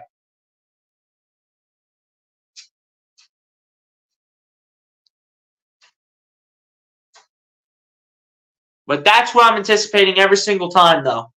Let the freshman sling the rock, all right? Let's give him a chance here. There's a reason why you put Lincoln Keenholz on the field. You don't put him out there just to look like a scarecrow out there, look like a straight-up good-looking face, and say, here, we're going to go ahead and run the ball. We're going to put Travion Henderson in Wildcat. We're going to run the ball with Xavier Johnson. We're going to run the ball with Travion Henderson inside the 5-yard line. Like, Ryan Day, come on now. That's predictable play call. We could get Christian McCaffrey back on ESPN, and he can predict all this. My goodness. This is insane. And Ohio State is trusting into their defense way too much. Their offense needs to be better. Their defense, the Ohio State defense is probably gassed right now. Especially their D linemen. But the D line is not quitting. I'll give him credit for that for sure. Brady Cook taking the snap. Brady Cook dancing, evading the pocket, and runs a little short of the first down here. Missouri with no timeout, so they have to get up and make a play. But Missouri does get this to start the second half, if I'm not mistaken. And Brady Cook fires a beautiful ball out to number 5. That's going to once again be Mookie Cooper, the redshirt junior / transfer. And that's a beautiful ball thrown by Brady Cook on that play with 8 seconds left to go. What does Missouri come up with here? Standing at their own 47-yard line. Looks like this will be the final timeout called by Ohio State. I would love to go up to interview Ryan Day and want to know what he's calling here. Like, why is his play calling looking so predictable? Apart from the 3 points that he's allowed to get put up and through by Jaden Fielding.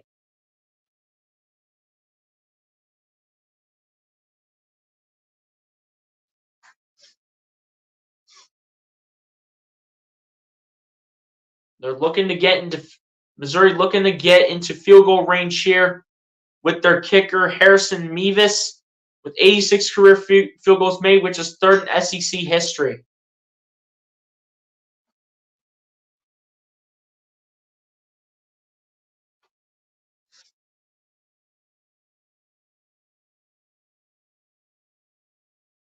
Lincoln Keenholz also needs to start making the basic throws too. He cannot just continue to take deep shots. As the pass right here from Brady Cook is caught by Burden the third, and he'll go out of bounds with 3 seconds left. Now, I'm not sure if this is going to be enough for their kicker to handle, but looks like they're going to take the offense off the field and go ahead and attempt it.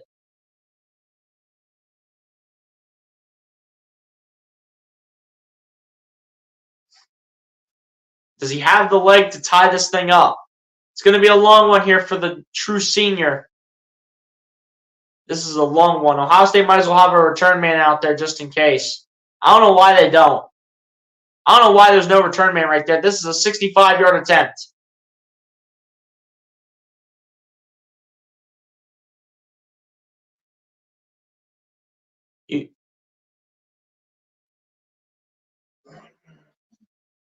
It's going to be a delayed game here against Missouri. Imagine they try a 70-yard field goal. I doubt they're going to do it. Yeah, they're easily not. They're just sending everybody back to the bench.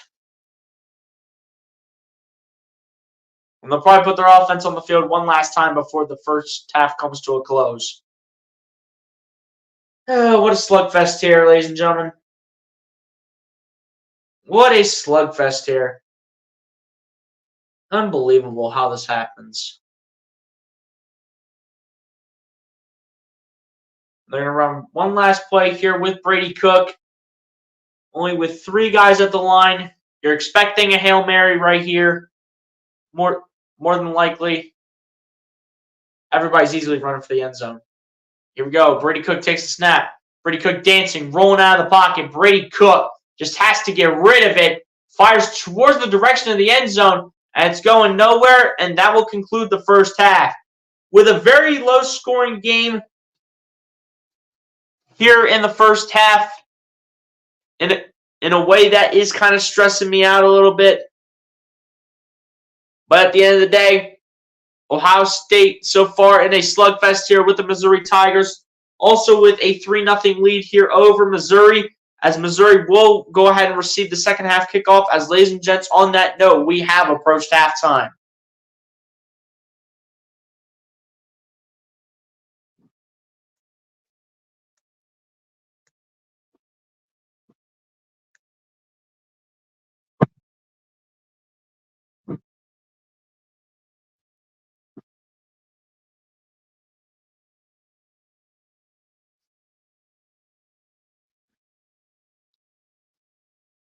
As Jeff says, well, if you are a fan of defense, this game is for you. Facts.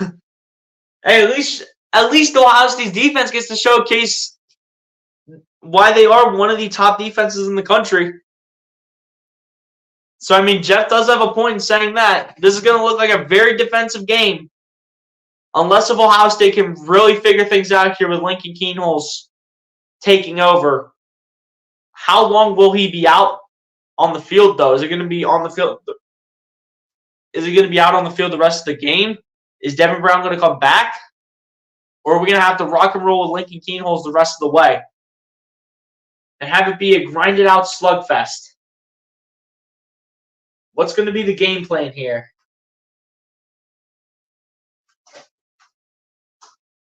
But ladies and gents, on that note, we're going to go ahead and go over the first half stats here, and then we're going to go ahead and take the halftime break like we always do.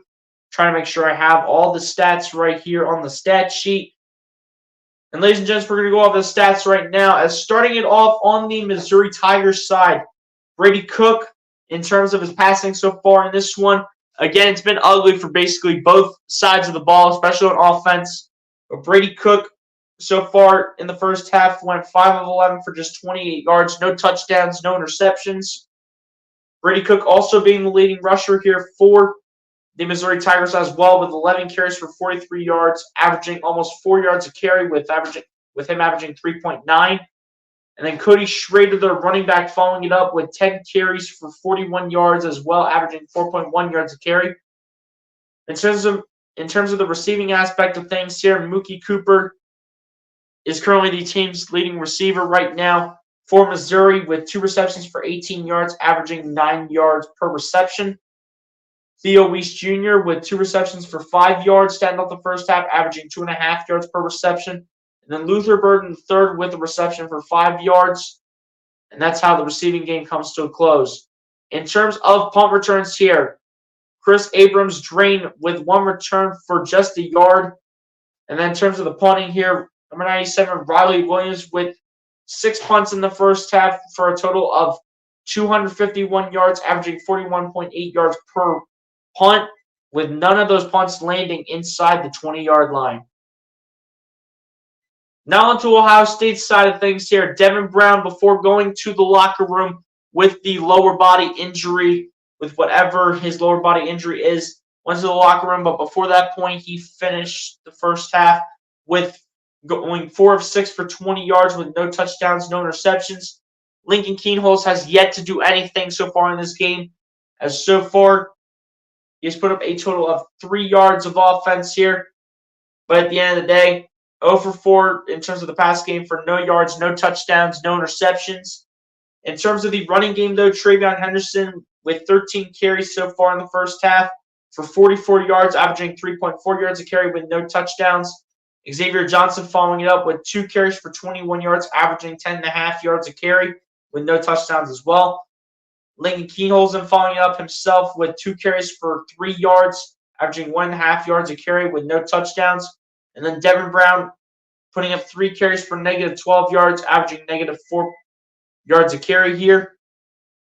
And now as we move to the receiving game here for Ohio State, Emeka Egbuka being the leading receiver here for the Buckeyes with 3 receptions for 16 yards, averaging 5.3 yards per reception. And then Carnell Tate as the second receiver, following it up with a reception for 4 yards for the sake of the receiving game. And then as for the kicking here for Ohio State as well as the punting, Jaden Fielding 1 of 1 in terms of his kicking, coming from 44 yards out, and he has all 3 of Ohio State's points here in the first half. And then in terms of the punting here, Jesse Mirko with 6 punts for 312 yards, averaging 52 yards per punt. However, none of those 6 punts have gone inside the 20, and that is how the individual stats end here between the Missouri Tigers and the Ohio State Buckeyes. Now we go to the team stats now, as the Missouri Tigers have the advantage in total yards right now over the Ohio State Buckeyes, 112-76. Same thing also goes in Missouri's favor in terms of passing yards, with Missouri leading that category 28-20. In terms of rushing yards, Missouri leading the way with more rushing yards over Ohio State right now, with 84 rushing yards to Ohio State's 56. Missouri is currently averaging 3.5 yards per play to Ohio State's 2.5. Missouri with more first downs than Ohio State, 6-4. Missouri has barely been the better team on third down, with this drive going 1 of 8, while Ohio State has yet to convert a third down this game yet, going 0 of 8. In terms of fourth down efficiency, Missouri is 1 of 1, in which Ohio State has yet to even attempt a singular fourth down play. In terms of total plays, Missouri with more plays than Ohio State here, 32-30. Both teams with 6 punts here to end off the first half. Both teams also with 4 penalties each. Missouri being costed 25 yards, while Ohio State is being costed 22 yards. In terms of fumbles lost is 0s across the board. Same thing going towards interceptions thrown. And then in terms of time of possession, has also gone into Ohio State's favor, running the clock on offense for 15 minutes and 9 seconds to Missouri's 14 minutes and 51 seconds in terms of possession. And ladies and gents, on that note, that is how the first half stats go ahead and come to a close here in the Cotton Bowl Classic between the Missouri Tigers and the Ohio State Buckeyes. Kind of a slugfest here, also a little bit stressful at the same time. especially with the way Ryan Day has called plays so far in the first half, which has been absolutely pathetic, and which has gone from here to here. It's gone way downhill here for Ryan Day. Absolutely pathetic in terms of the play calling. I need Ryan Day to stop running Wildcat with Travion Henderson. I need him to start developing his quarterback here in Lincoln Keenholz or Devin Brown, whoever it is going to be. I need him to start working with that quarterback and get him going, whether it's Devin Brown or Lincoln Keenholz. They need to get going ASAP because the way they're performing right now is not that great. I understand the reason for Lincoln Keenholz because coming into this game, he only had 5 snaps coming into this game when he was getting just a bunch of bench reps at that point when Devin Brown was not available. Lincoln Keenholz went ahead and got playing time at the time being. I understand he has not gotten the amount of playing time that he has been wanting. But at the end of the day, it is what it is. And we'll just have to see who gets the win here in this grinded out slugfest here. As we do have 2 more comments here before we go ahead and take the halftime break from my guy, Charlie Warren. What's going on, my guy? Appreciate you for coming through. Hit the like button if you have not done so, Charlie. Appreciate you for coming through to the stream.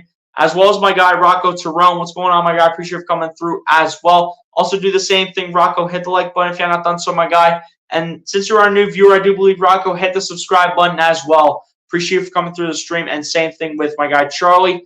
And ladies and gents, on that note, we are going to go ahead and take the halftime break here like we always do. So, ladies and gents, y'all should be familiar with the halftime break. But for those who do not know, go get a snack, go get a drink, go to the bathroom, do whatever you guys need to do in order to get ready for the second half of this slugfest between the Missouri Tigers and the Ohio State Buckeyes here in the Goodyear Cotton Bowl Classic. And ladies and gents, on that note, I will see y'all back here for the second half.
All right, guys, I am back here ready to go for the second half, as it looks like the second half is just about to start between the Missouri Tigers and the Ohio State Buckeyes.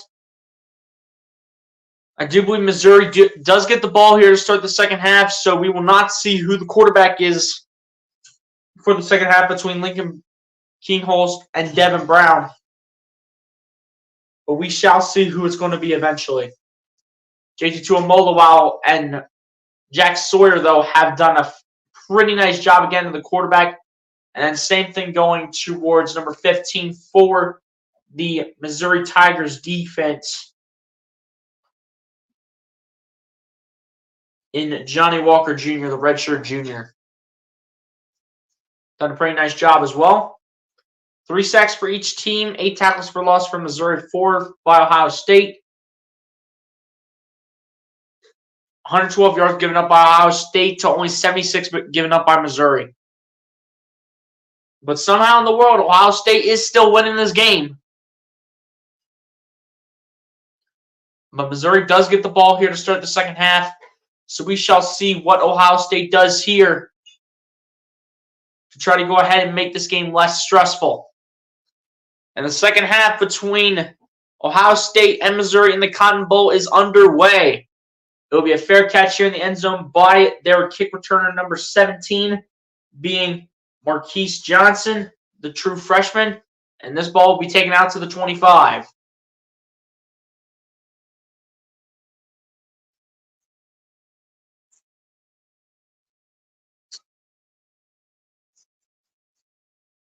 Average drive start for both teams. For Missouri, it's from their own 28. For Ohio State, it's from their own 16. So this drive here for Missouri, they're starting at their own 25-yard line because of the touchback. Here we go with Brady Cook taking the snap. Brady Cook dancing, and he is crashed, and he is smashed at the 15-yard line. That's Jack Sawyer. First play of the second half results in a sack here for the edge rusher. And a loss of about 10 yards on the play. What a job here by Jack Sawyer to get early pressure to start the second half on Brady Cook. Jack Sawyer was never fooled by that play. They've ran that one way too much. Ohio State's D-line's just been so dominant. But here we go. Second down and 19, loss of 9. Brady Cook takes a snap. Hands it off to Spencer Schrader. Or rather, Cody Schrader. But he only gets a gain of about, let's see, 4? Yeah, 4 yards, making a third down and 15 here for the Missouri Tigers. 11 carries for 45 yards here for Cody Schrader, averaging 4.1 yards a carry.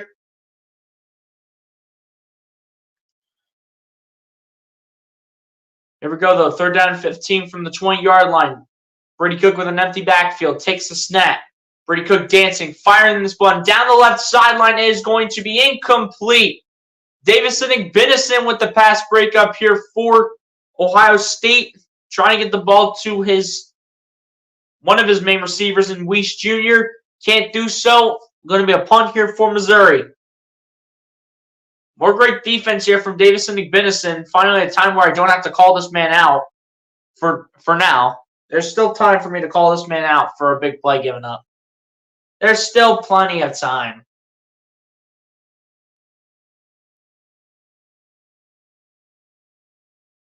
Here we go. Riley Williams with the 7th punt here.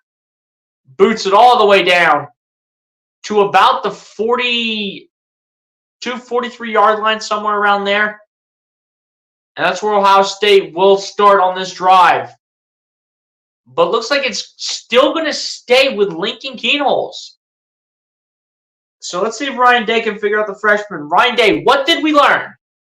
What did we learn at halftime, Ryan Day? What did we learn?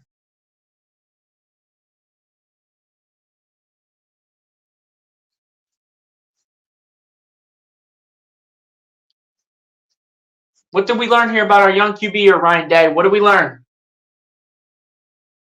Show what we learned here about our young QB and this offense. Let's get him his first completion here. Come on, let's go. Give him some short passes. If we're going to throw the ball with Lincoln Keenholz, let's give him some short passes here. Because Lincoln Keenholz does need to get involved with the pass game and needs to start completing some of these passes. You can't just rely on the run game every play, which Keenholz does go on play action. Fires this one down the left sideline. Wide open is Xavier Johnson.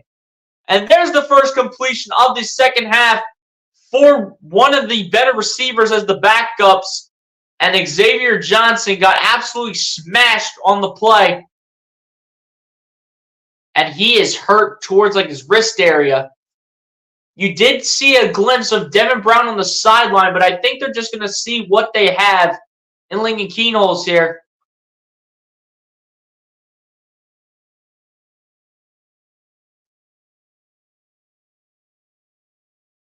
Xavier Johnson, one of the better wide receivers and one of the veteran wide receivers on this team.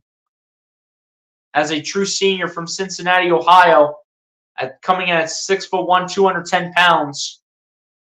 Might be off to the draft next year.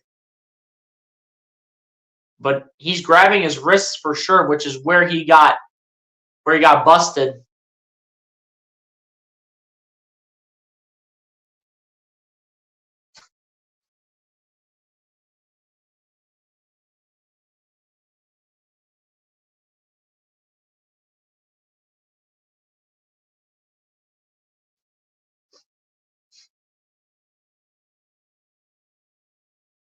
Shout out to everyone supporting tonight, ladies and gents. Thank you all for coming through tonight. It's greatly appreciated to end off the week.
But yeah, guys, hopefully Xavier Johnson's all right, especially with his wrists, especially because that was where he was grabbing.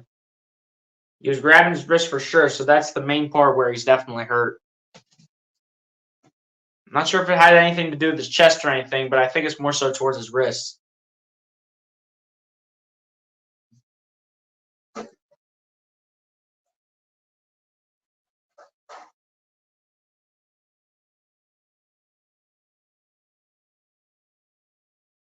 Here we go. Lincoln Keenholz is still in the game. It might be Lincoln Keenholz the rest of the way here, but so far it's a great start here for Ryan Day's crew.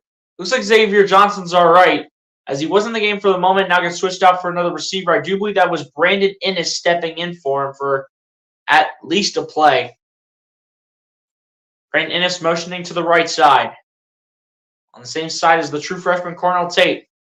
Tells him to motion back to the other side. Gives it off to Innes over towards Abuka. Abuka's going to throw it now. And Abuka's pass is incomplete. Trying to find the true freshman Cornell Tate. And there's the creativity that I want to see from Ryan Day. See, Ryan Day, put some English into this. There's some creativity. Despite the fact it was an incomplete pass, you're not going to make that every time. But there's creativity right there from Ryan Day. Thank you.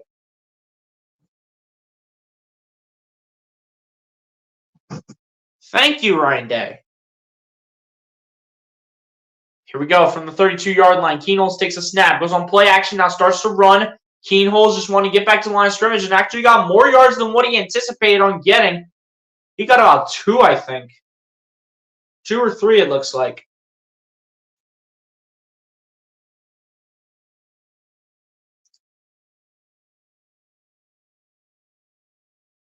All right, 3rd down and 8 coming up here.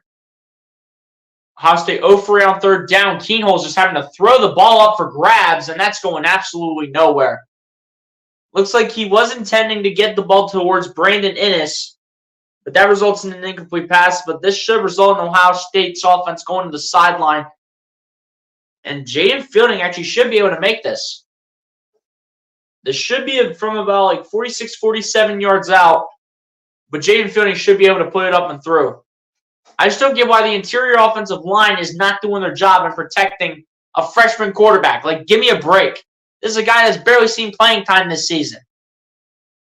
To increase the lead here, Jaden Fielding from 48 yards out. The kick is up, and the kick is no good. It hits off the left upright and misses. That was a massive miss here from Ohio State, especially with the field position that Missouri is in a way that they can make adjustments for this drive. That's a big miss. This should have went through, but he just hooked it. He hooked this one. Oh, that's gotta hurt. It was right there, too. And it looked like it was going in. And I said that Jaden Fielding should have been able to make it. I said that he should have been able to make it, but whoop-de-doo. What does he do? Go ahead and hit it off the left upright and miss it. And doink it. Not like the Cody Parkey double doink a couple years ago for the Bears. But still. And honestly, when Ohio State had Noah Ruggles as a transfer from North Carolina, the dude was like almost automatic every single kick. I'm not joking when I say it. I'm not joking when I say it. The dude Noah Ruggles, that dude was on an automatic. And for some reason, he is a free agent in the NFL. So he definitely went as an undrafted free agent for sure. For sure he went as an undrafted free agent, but at the end of the day, it is what it is. And I guess no team has any interest in the kicker right now. Alexander Cranford, what's going on, my guy? Appreciate you for coming through. Hit the like button if you have not done so. Alex, appreciate you for coming through the stream. And be sure to subscribe to the channel if you have not done so already, since I have yet to see you as a common viewer on this channel.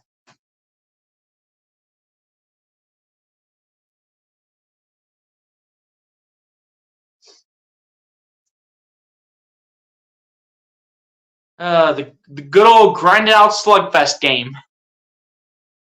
The grinded out slugfest game. Whoop-de-doo. What a treat to have the good old grinded out slugfest game here. It's great. It is great. I'm thankful to have a great dominant defense that's coached up by Jim Knowles. I'm thankful for that. I hope Jim Knowles sticks around for the rest of his life. Or the rest of his time being a defensive coordinator or play caller. I hope he's around for the rest of the time that he has. Because he's been able to be so dominant with any defense that he's being given. Just about this offense and the play calling from Ryan Day.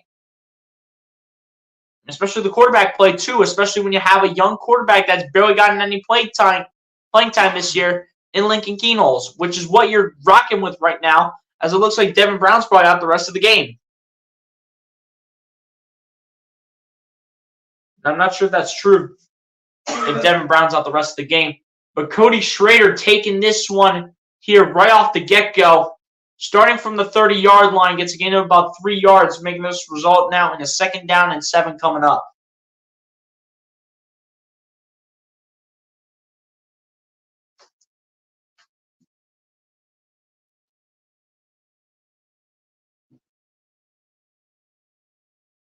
Here we go. As Brady Cook fires this one out towards his tight end, Norfleet, who gets a gain of about 2 yards, I would say.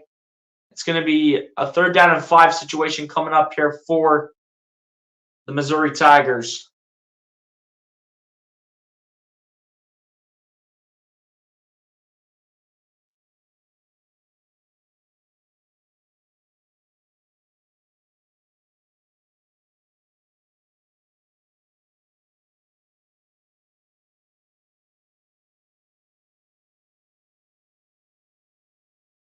As Brady Cook takes the snap here on 3rd and 6, dances around.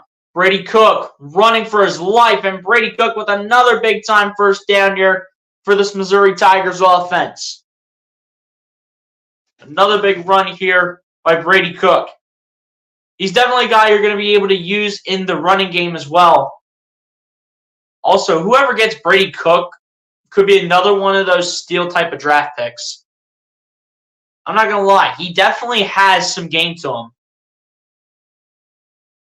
He definitely has some dog mentality to him. I'm not even going to lie. Here we go from the 49-yard line, and Brady Cook lost the snap. The center put it over his head, and Brady Cook never had a chance to control it. So Ohio State will bring him down. I think it would be considered a sack because he never had a chance to get back with the football. That's going to be a loss of about 8 yards, just like that. He was lucky he was able to stop it. Otherwise, it could have went for way more yards than that, costing Missouri. That could have cost Missouri way more yards than just 8. That could have cost them like 15. As Brady Cook takes the snap, Brady Cook fires on the left side. That's caught by number 3 and brought down right off the back here by Steel Chambers. That's Burden the third here. That's Luther Burden the third, the sophomore, for this Missouri Tigers offense. Going to be a 3rd down and 16 coming up. You're going to expect to play downfield here for Brady Cook. And we're talking a pass downfield when we're talking about this. We're talking a pass downfield here from Brady Cook. That's what we're talking about here.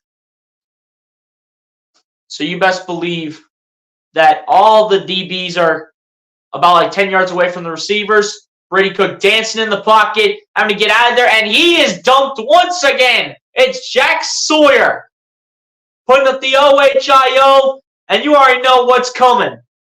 Jack Sawyer's an animal out here, just like Charlie Warren says, like so. Jack Sawyer is an absolute demon. He treats offensive linemen like they're his kids. Playing flag football with them. With an offensive line. But great job, though, by Jack Sawyer. Has also been really dominant in this Jim Knowles-led system. And the fair catch is called here by Jaden Ballard at about the 25-yard line. And we do have a flag here. I don't know what it's going to be for. I wouldn't be surprised if it's on the receiving team. In that case, it would be on Ohio State.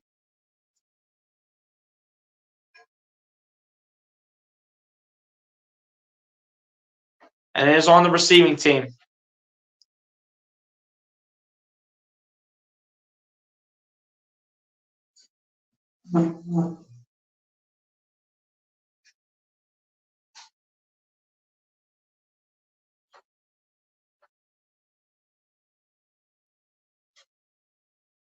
And we go to commercial break here with Ohio State still up 3-0 over Missouri.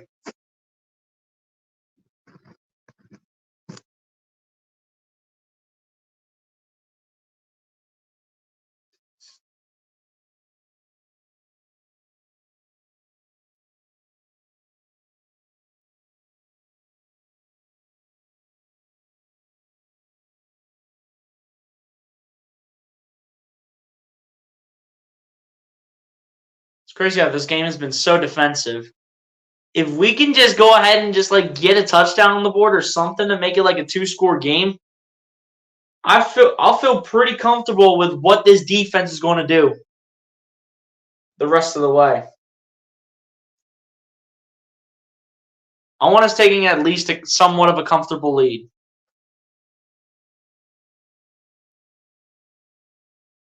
And yes, I know this bowl game doesn't mean anything in terms of trying to contend for a national championship.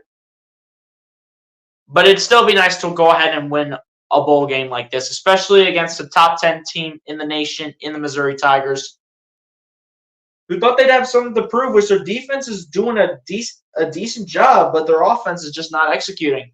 Their offense is wasting a lot of drives, which they should have come away. They should have been able to come away with points. on multiple consecutive drives. They should have been able to come away with points. But no, they've wasted every opportunity that they've been given. They've wasted every opportunity. Every single one.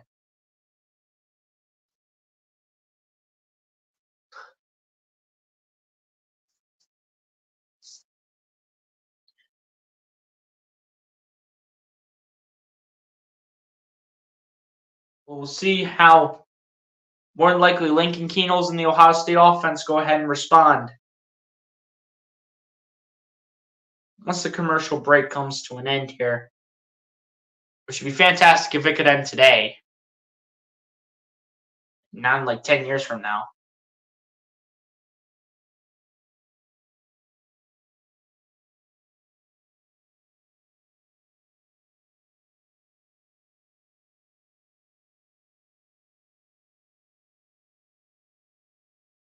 They're showing highlights from the bowl games early today, looking at Clemson and Kentucky, showing the inspirational man himself, Cade Klubnik, at the helm, as he was able to lead that team and especially that offense to a 38-35 victory over the Kentucky Wildcats. Here we go, back to action here with Lincoln Kienholz and the Ohio State Buckeyes. Here we go.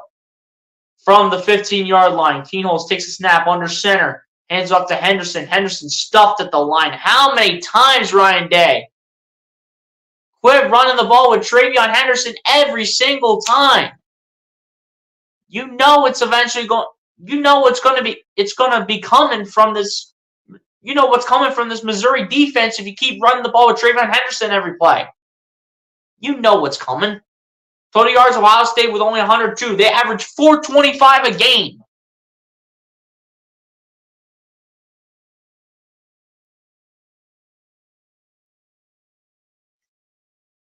Kienholz takes a snap. Hands it off to Xavier Johnson. Xavier Johnson breaking tackles, taking defenders with him, but only for a gain of 2. Maybe 3 if he got lucky. But either way, it's going to be a 3rd down long. Just wonderful. Just wonderful.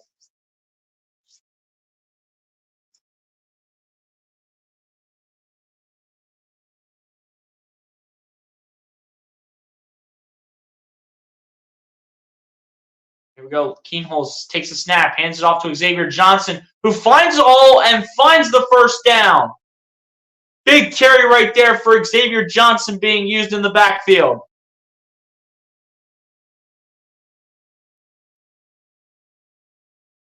Massive carry right there for Xavier Johnson. That's another thing, too, about Xavier Johnson. You can use him in both the running game and receiving game, just like DeAndre Swift.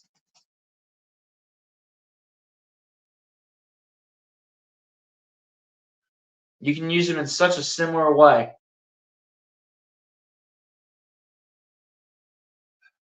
Here we go. As Kienholz takes a snap, hands it off to Travion Henderson. Henderson still running for his life and gets almost about 9 yards. Going to be about a yard short of the 1st down marker. Unavailable Buckeyes for this game. Kyle McCord with the transfer portal to situation to Syracuse. Marvin Harrison opting out, going to the NFL draft more than likely. Julian Fleming in the transfer portal. Unknown on where he's going to go to next. Chip Trayanum went to the transfer portal and went to Kentucky, and there were 2 more guys on there. Tommy Eichenberg was out with an injury of some sort. Keep in mind, Marvin Harrison Jr. did go ahead and win the Biletnikoff. I feel like he shouldn't have won it, though. There were, like, multiple receivers who were better than him, and I can admit that. As Travion Henderson gets a massive burst and gets into Missouri Tigers territory.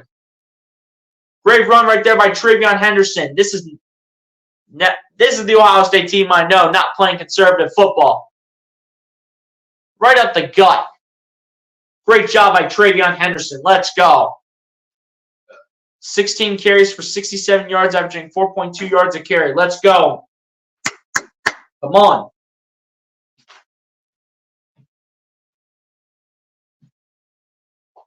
Here we go from the 48-yard line here of Missouri. Kienholz takes the snap, stepping back, looking just for somebody. And it falls down incomplete. Way short as he just had to step back. He's going to eventually have to learn how to just roll out of the pocket instead of just stepping backwards. But I get it. He's a freshman. It's understandable. It's reasonable. He's still getting used to Ryan Day's playbook at this point.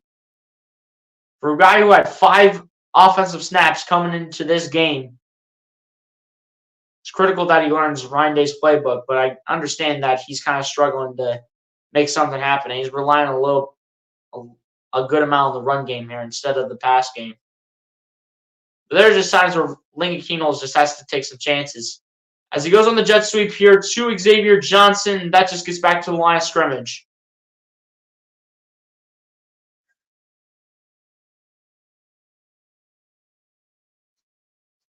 As the clock winds down to under 5 minutes left in the third. They're down long coming up here for Ohio State. Can Lincoln Keenholz find a way to roll up the dice?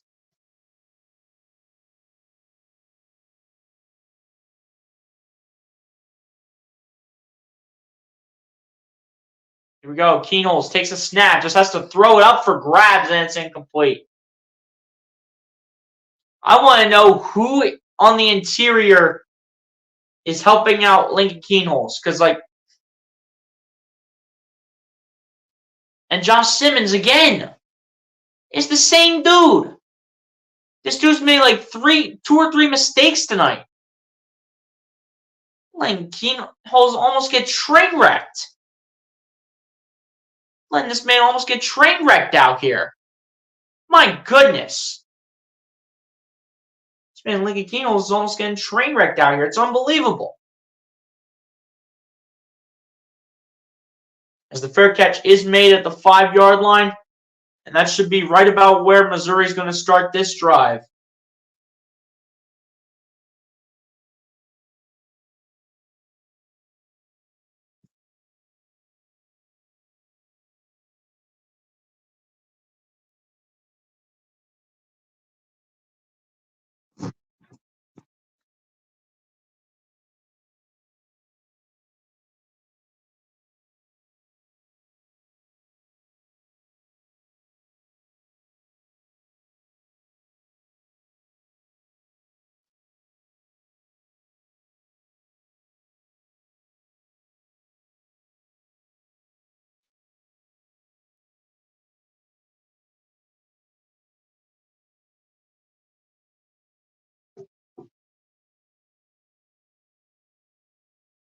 Stores 99, what's going on, my guy? Appreciate you for coming through. Said not much of a score here.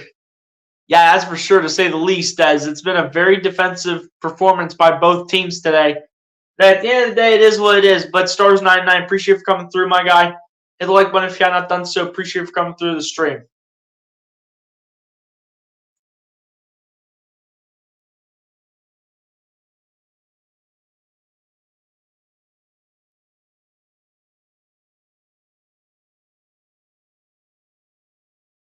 We got 18 likes, guys. Shout out to everybody that supported for tonight. I appreciate every single one of you that supported.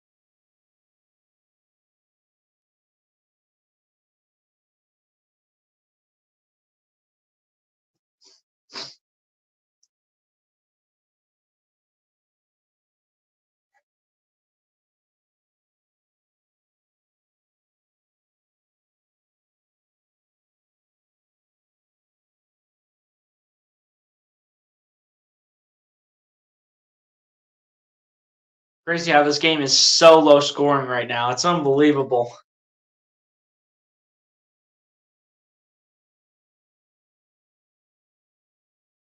The fact that this game is this low scoring is crazy.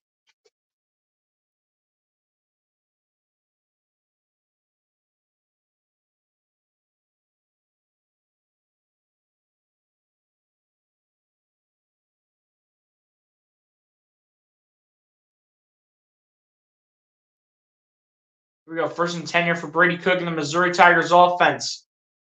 Brady Cook hands it off to Cody Schrader. Cody Schrader getting about a gain of, I'd say, about 4 yards. And why are they still showing the injury where Devin Brown got injured? Give me a break. Stop showing the play where Devin Brown got hurt, dude. Come on. We don't want to see it anymore. As a huge play is made right there by Ty Hamilton. Says, get that weak stuff out of here to Cody Schrader. And says, go take a seat on the turf, buddy. There's a reason why this defense is one of the top defenses in the country. And it's doubtful they get a lot of these guys back next year, but hopefully Jim Knowles is able to produce a lot of these guys the same way a lot of next year's players the same way he's done with this year's players, because he's done a phenomenal job. Brady Cook fires this one down the field, and it's going to be called for a first down right at the marker. Looks like it was Sonny Styles making the play to stop the intended receiver, in number 1 being Theo Weiss Jr. And he gets up to the 15-yard line. Brady Cook hands it off to Cody Schrader, and Schrader breaks tackles here and gets right to the first down marker. And like I said before, ladies and gentlemen, if you did not hear, I think that whoever gets Cody Schrader for whenever he goes to the draft, he could be a steal. He's averaging 4 yards a carry against one of the top defenses in the nation in Ohio State. He's averaging 4 yards a carry against them. Here we go from the 25-yard line. 1st and 10 here. And looks like we have a false start being called on Missouri.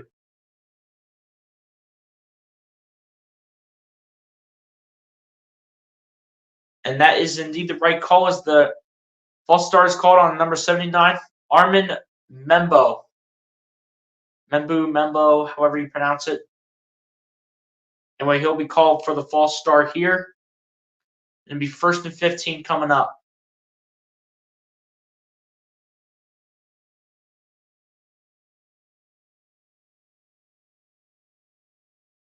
Here we go, 1st and 15. Brady Cook takes a snap. Now starts to run. Brady Cook still running for his life. Gets pretty close to the first down marker. All the Missouri guys want a flag for late hit out of bounds, but they're not going to get it. I mean, how else is Davison Igbinison supposed to stop, dude? How else is he supposed to stop? Brady Cook also went ahead and gave Sonny Styles a little bit of the work right there. Time continues to tick down. Minute 40 left to go here in the 3rd quarter from the 35-yard line.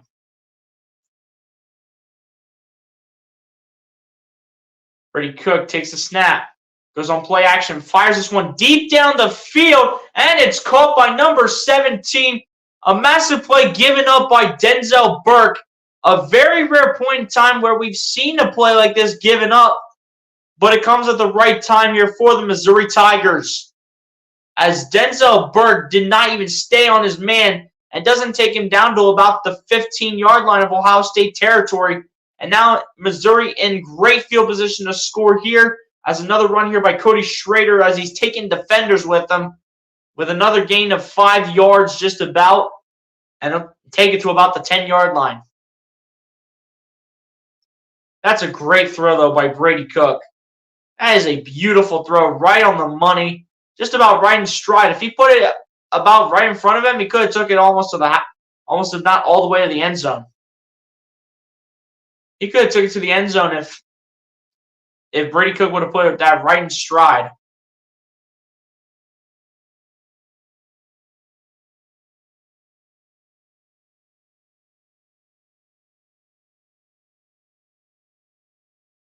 What are they taking this to review for? What are we reviewing?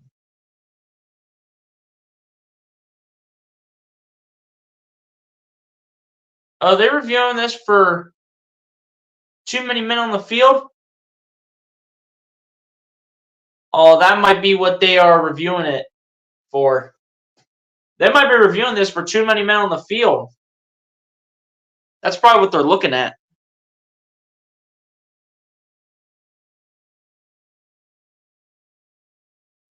You are making this game more entertaining than it should be. Hey, Jeff, I appreciate that, my guy. That's kind of like what I'm here to do, Jeff. You know what I mean?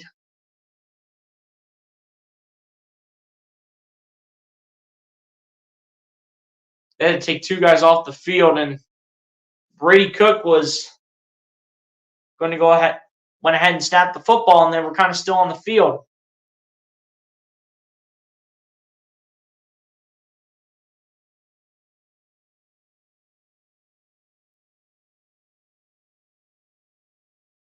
So what is it, like 1st and goal from the 5? Okay, it's just 1st and 5 in general.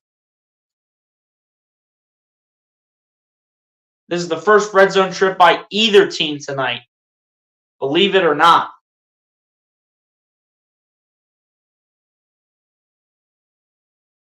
Here we go. 1st and 5 here. They need to get to the 5-yard line for the 1st down. A lot of finger pointing here by Ohio State's defense. And it's just going to go back to a 1st and 10. It's going to be on number 72, Xavier Delgado.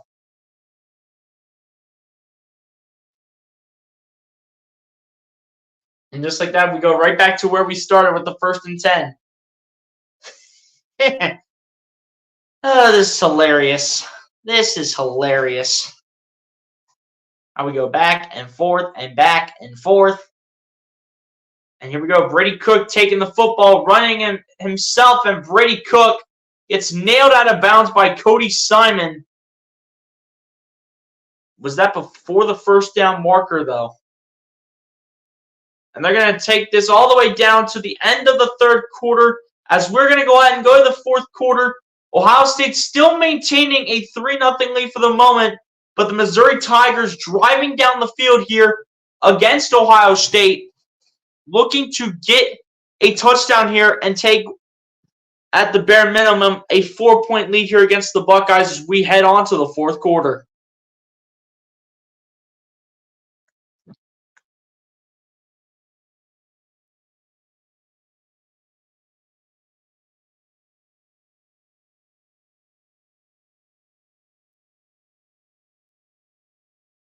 And ladies and gents, I will be right back.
All right, guys, I am back here as a rushing touchdown has been scored here by Missouri and by Cody Schrader as well. So just like that here in the Cotton Bowl, Missouri takes the lead just like so.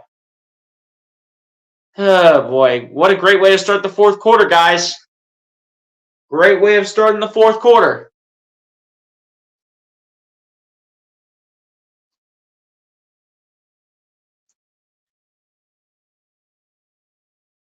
Jim Knowles, you got to be more prepared than that, dude. You got to be way more prepared than that, as the extra point by Mevis is good. And just like that, for the first time today, Missouri has the lead in a grinded-out slugfest.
So the kick is underway once again. It will bounce in the end zone for a touchback. And now it's really time for Ryan Day to really figure out what is going on here with Lincoln Keenholz. It's time for him to do it right now. There's no more messing around at this point. Let's go. The turning point so far of the drive was when Brady Cook had that nice deep ball to his intended receiver. And then Cody Schrader finishes the drive off with a touchdown. And just like that, and just like so, Missouri has the lead.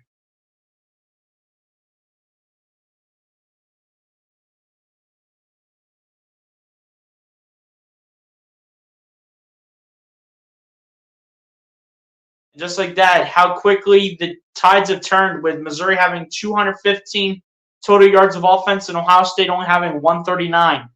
Time for their offense to pick it up. As Keenholz takes a snap, fakes it to Xavier Johnson, goes down the middle of the field, and it's caught by Ibuka. And Ibuka still going and is already at midfield just like so.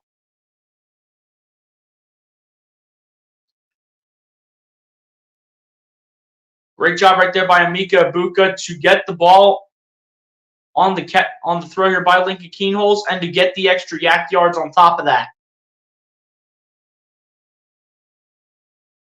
Great job right there by Emeka Ibuka to start off the drive just like so.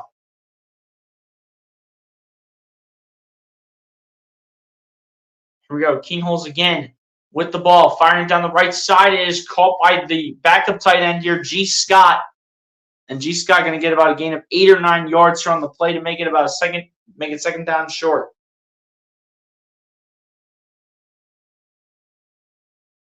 Second down and 2 to be exact.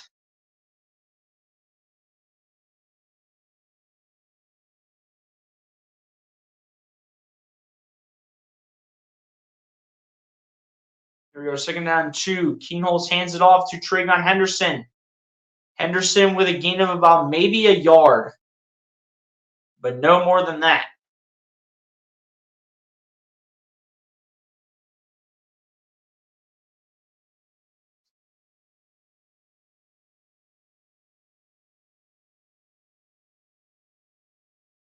Here we go with a third down and 1. Keenholz trying to set up the offense here. Keenholz under center, draws the QB sneak up to the table and runs it up for a first down, and that's easy money here for Lincoln Keenholz, the true freshman.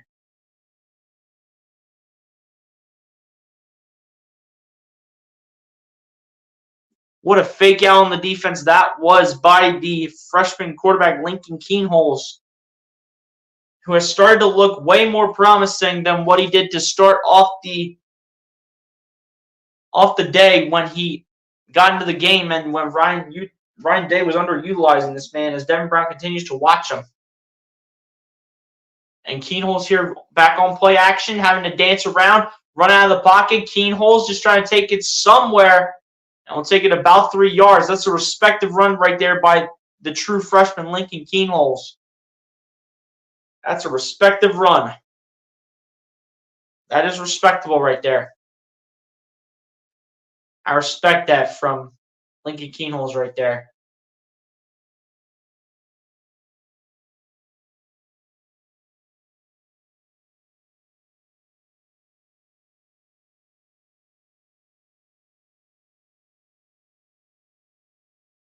Here we go, 2nd down and 8 from about the 37 of Missouri. Keenholz takes a snap, hands it off to Henderson. Henderson is getting smothered up in the backfield by a bunch of black, white, and yellow jerseys. As once again for the Missouri Tigers, that is going to be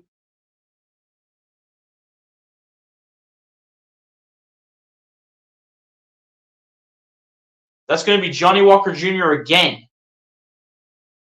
They're starting to figure out the way Ohio State likes running the ball. Overall, in the game, Ohio State is 2 of 12 on 3rd down. 2 of 4 in the second half after starting out 0 of 8 in the first half. Keenholz dancing around, just having to get rid of the football again. And it's broken up incomplete as he was trying to get it over towards Xavier Johnson. And Ohio State not able to come away with any points on this drive. They're a little far out for their kicker in Jaden Fielding.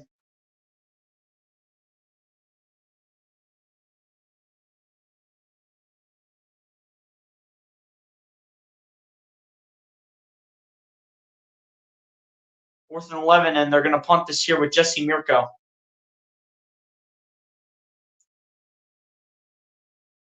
Fourth and 8 or more, according to the ESPN analytics, says to kick it. Because that's what they're doing here with Jesse Mirko, hoping to get this a little inside the 10. And they'll get it to about the 9-yard line, and that's where Missouri's going to start. Their next drive with 11:22 to go.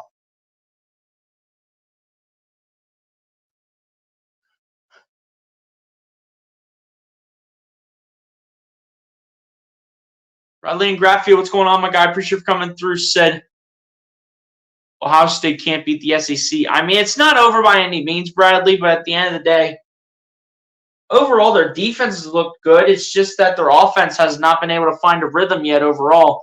Lincoln Keenholz has gotten better. It's just that Ohio State needs to start finishing up some of these drives. But hey, I appreciate you for giving your opinion, though, Bradley, and appreciate you for coming through and supporting my guy. Hit the like button if you have not done so. And since you are a new viewer as well, Bradley, go ahead and hit the subscribe button as well for hopefully more Ohio State content coming in the future, which might not be this year, but at the end of the day, it is what it is. We respect all the opinions here as long as you're not spamming or showing disrespect. We respect all the opinions, and we welcome everyone that comes up in here.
Sorry about that, guys. I don't even know what happened right there.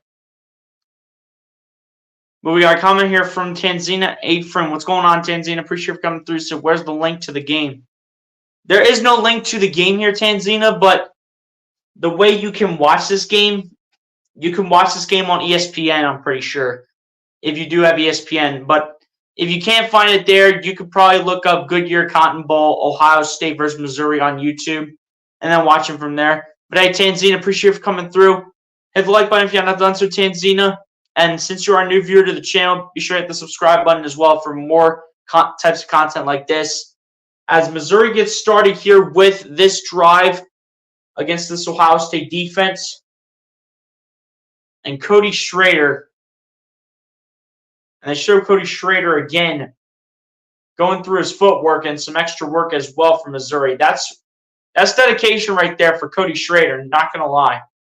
Here we go from the 12-yard line, 2nd down and 7. Brady Cook with the football and shotgun. Brady Cook takes the snap, hands it off to his running back. That is Cody Schrader again. Cody Schrader still pushing the pile for days. That's about a 5-yard gain here. 3rd down and about 2 left to go here. Make that 1 actually. But a bit of a longer one here for Missouri. Brady Cook taking the snap, giving it off to Cody Schrader, and that's another 1st down.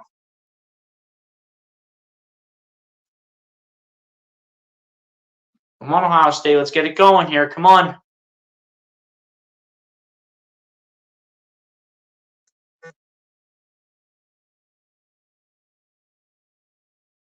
Cody Schrader with 19 carries for 79 yards. Averaging approximately a little over 4 yards a carry with a touchdown tonight. Brady Cook dancing around, and he is going to be sacked, and that's going to be number 7, Jordan Hand-Bleep on the last part. That's the 6th sack of the night for this Ohio State defense, and they're able to push Brady Cook back 7 extra yards and back to about the 13-yard line. Brady Cook wanted to step him in the pocket, and then Jordan Hand-Bleep says no. You ain't going nowhere, son. We want to give our offense a chance. 2nd down and 16. And Ohio State budged. It's a free play here. And that's a wasted opportunity. So all that to get the sack from Jordan just for absolutely nothing. This is a free play right here. And my goodness, this dude Jordan Hand-Bleep giving up the play. It's not even Davis and Igbinison. Ohio State's defense wasn't even ready for this play. They weren't even ready.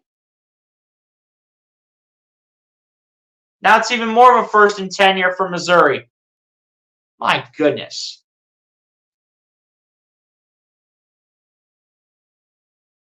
But Bradley, back to your comment, though, when you said Ohio State can't beat the SEC. I said earlier in the stream that I would not be surprised if Ohio State loses this game. Here's Cody Schrader run to the right side. Cody Schrader still running. Gets a gain of 9 yards again, and it's going to be a 2nd down and 1.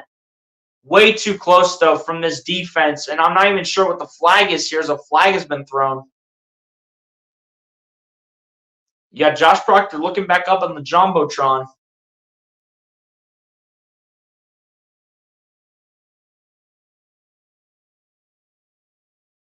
And it's going to be on the defense. Whoop-de-doo. Just some crucial mistakes by Ohio State on this drive. Man, come on.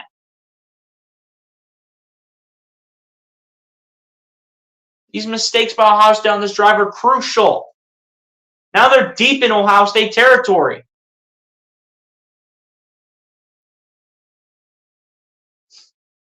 Why are you clapping your hands, Josh Proctor? What are you doing? Clapping your hands? Banging your helmet? What are you doing? You should be focused and you should be locking in. Shouldn't be clapping your hands, dummy.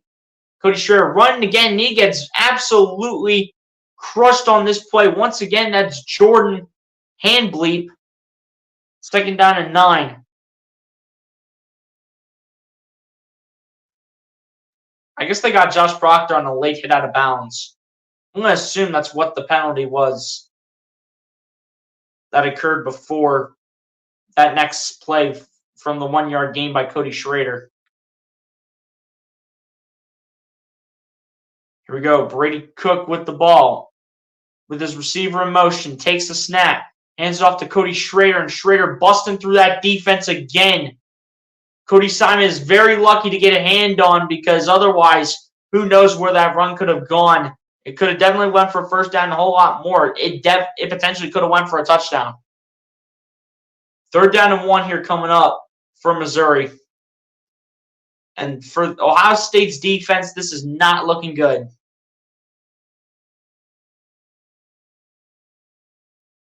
Missouri in the first half was 1 of 8. In the second half, they are 3 of 5 on third down. They need to get to the 22-yard line, and they put it in the hands of their running back, Cody Schrader. And it looks like he might be short of the line to gain. So it's going to be a 4th down and 1. You got Michael Hall shaking up, the defensive lineman here for Ohio State. You got him shaking up on the play. But overall, great job here by this Ohio State defense as Cody Schrader looks to be short. But who knows what Missouri's going to do. They're probably going to put it right back in the hands of Cody Schrader, and I know it. They're going to put it right back in the hands of Cody Schrader, and I know they're going to do it. They're going to do it. They're going to put it right back in the hands of Cody Schrader. But they call timeout. I'm not sure why they're calling timeout, though. Like, in what way does it make sense to call a timeout? Or are they kicking the field goal? Either they're kicking the field goal or they're talking strategy. They're doing one or the other right here.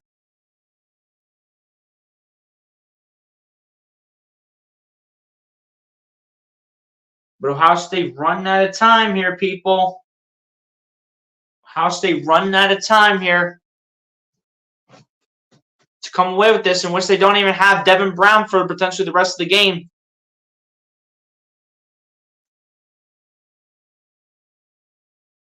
They got Lincoln Kienholz leading the way. The O-line's not even helping him out.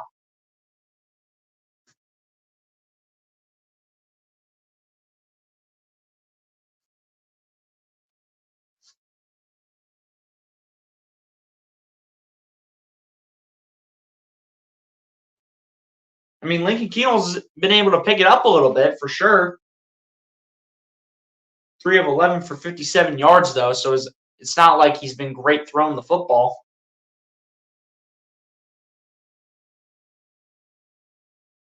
But they're definitely getting Lincoln Kienholz involved in the passing game more, which is what Ryan Day should have been doing instead of running Travion Henderson and Wildcat.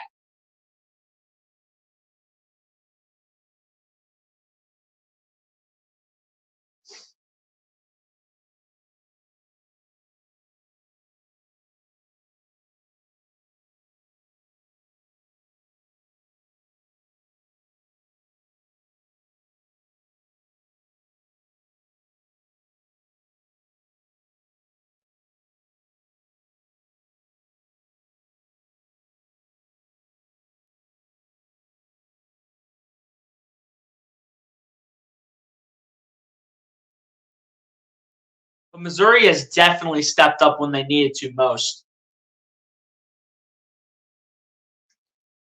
Ohio State has just had no answers in the second half.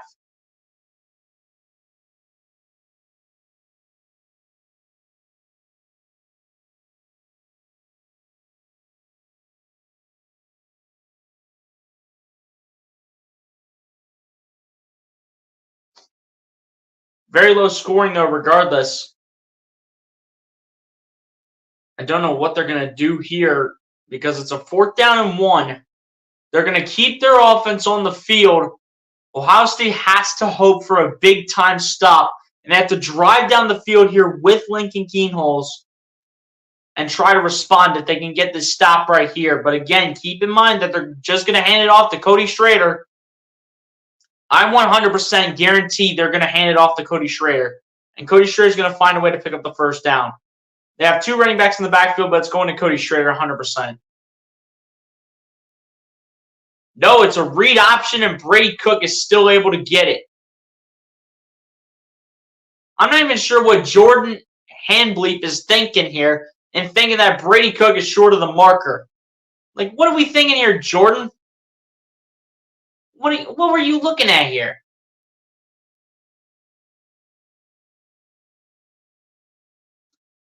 I want to know what Jordan Handbleep was looking at here. Like, what's he looking at on this play? Thinking it's a 4th down.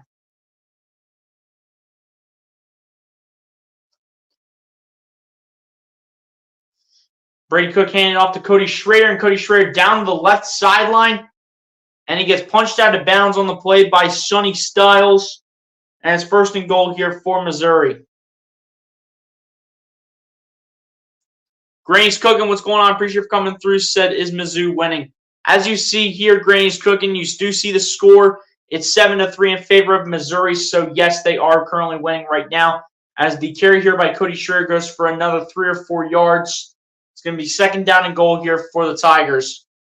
But Granny's Cooking, appreciate you for coming through, though. Hit the like button if you have not done so. And also, since you are a new viewer to the channel, and if you want more constant sports coverage, go ahead and hit the subscribe button as well. And apparently we do have a Missouri fan here, so that's great. But hey, we respect everybody that comes through. As long as nobody's spamming in the chat or showing disrespect, everybody's welcome here. As this pass by Brady Cook is caught for the touchdown by Luther Burden III, and he threaded the needle with that one too. Ohio State's going to have to make this a quick drive with Lincoln Keenholz at the helm. They're going to have to make this a quick drive with Lincoln Keenholz, man. What did I say? I would have not been surprised if Ohio State ends up losing to Missouri. What did I say, though? Pretty much, Jeff, unless if Ohio State can somehow pull a rabbit out of the hat and find a miracle. But what did I say, Jeff? What did I say at the very beginning of the stream? I said that I would not be surprised if Ohio State would have went ahead and lost to Missouri.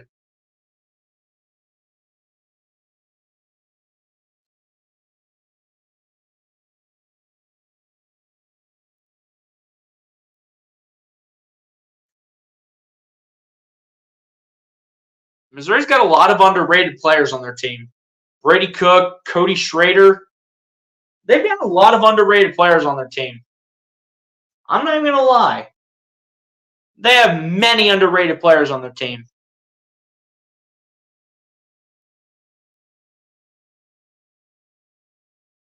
I'm from Ohio, but have lived in Missouri for over 30 years.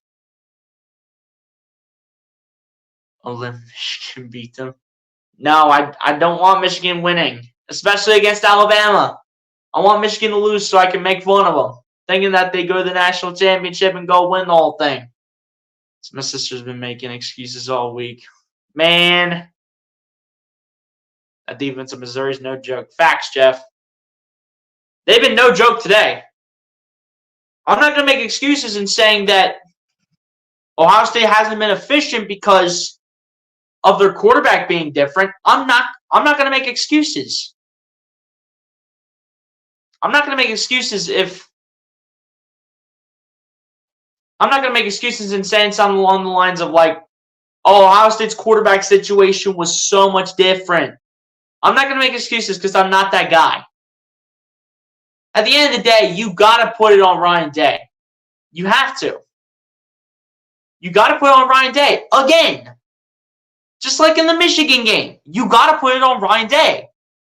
Because I want to know why this man, Ryan Day, was running Wildcat with TreVeyon Henderson, running the ball with TreVeyon Henderson inside the 10-yard line, and not to mention attempting a quarterback sneak on, like, what, 3rd and never at that point? Like, my goodness. Can't make fun of Michigan fans if Ohio State loses. I don't care. I'm still going to do it. I'm still going to do it.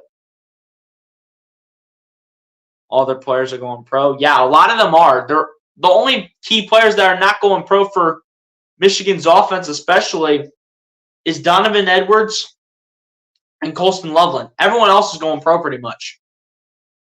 Yeah, Missouri just scored, so it is 14-3. Pretty much the dagger on that note. Honestly, shout out to Missouri, though, on what they've done. The fact that they have a lot of underrated players on their team, Brady Cook, Cody Schrader, they got a lot of underrated players on this team. Not to mention all their points coming in the fourth quarter. Bunch of goose eggs for Ohio State on the board ever since the first quarter when they had the 3-0 lead, and now they're blowing it here in the fourth. So they pull a rabbit out of the hat and find a miracle with the freshman Lincoln Keenholz at the helm.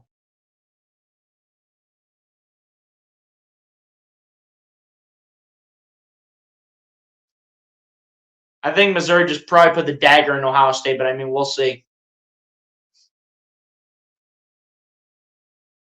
Just like Jeff said.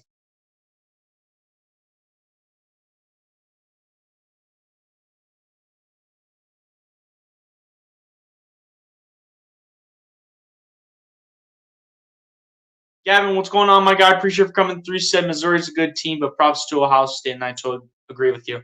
Hey, Gavin, I appreciate it, my guy. I'm not one of these biased Ohio State fans, all right? I'm not a biased Ohio State fan, although I do like to provide the trash talk, you know?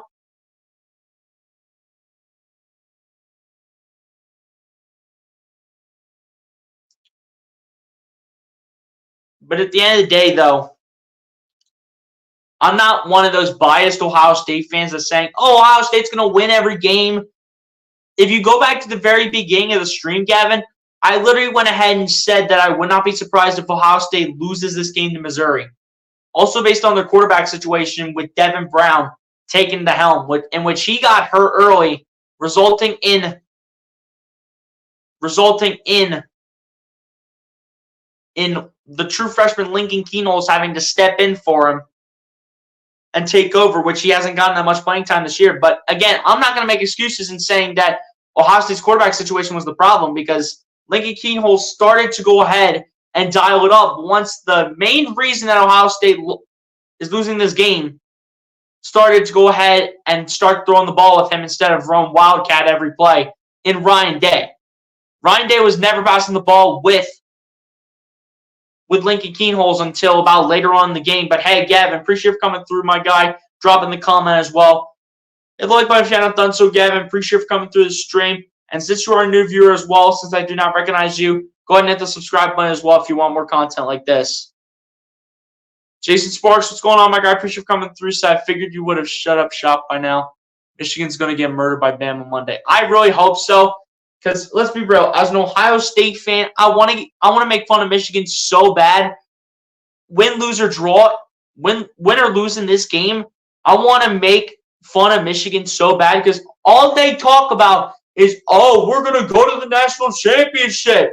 This is our year. This is our year to go to the national championship. Like, no, it's not, okay? Y'all have not won the Natty since 1997, and I don't want to hear it anymore from these Michigan fans. But Jason, appreciate you for coming through, my guy, giving the thought. Hit the like button if you have not done so, Jason. Appreciate you for coming through as well. And I forget if you are a subscriber to the channel, but if not, go ahead and hit the subscribe button as well. Finance and phrase, plush bro, what's going on, my guy? Appreciate you for coming through. Say who you're rooting for. I'm an Ohio State fan, my guy, so obviously I'm rooting for Ohio State, but I'm a realistic Ohio State fan on what I think about the team overall. And I'll get back to your comments. Lincoln Keenholz as the ball fires down the field, and it's going to be caught by Abuka. And Abuka, still staying loose, gets out of bounds, I think. The clock is not running. The clock has stopped at 5:03. Great start to the drive, though, coming from Emeka Abuka. We have 5 nights of phrase, plush world, my guy. I am an Ohio State fan, so obviously I'm rooting for Ohio State. But like I said before, I'm not one of these biased Ohio State fans. I'm a realistic Ohio State fan. And I know how to give realistic thoughts about the team. Appreciate you for coming through, my guy. As Keenholz has the ball, fires down the left side. It is incomplete. Try to get it over to the freshman Carnell Tate, but he ended up dropping the ball, and Norwood went ahead and made sure he never had possession of the football. 5 nights of phrase, plush bro. Appreciate you for coming through, my guy. Hit the like button if you have not done so. Appreciate you for coming through the stream. And also, if you have not done so, hit the subscribe button as well, since you are a new viewer. Grace Coogan said, Missouri started from the bottom. To see them play Ohio State is a great thing, win or lose. Facts. I'll agree with you on that. I mean, it's understandable that Ohio State cannot beat the SEC. It's understandable right there. And I wasn't going to be surprised if Ohio State would have lost this game to Missouri anyway from the beginning, as we have a false start here on Xavier Johnson, so that's wonderful.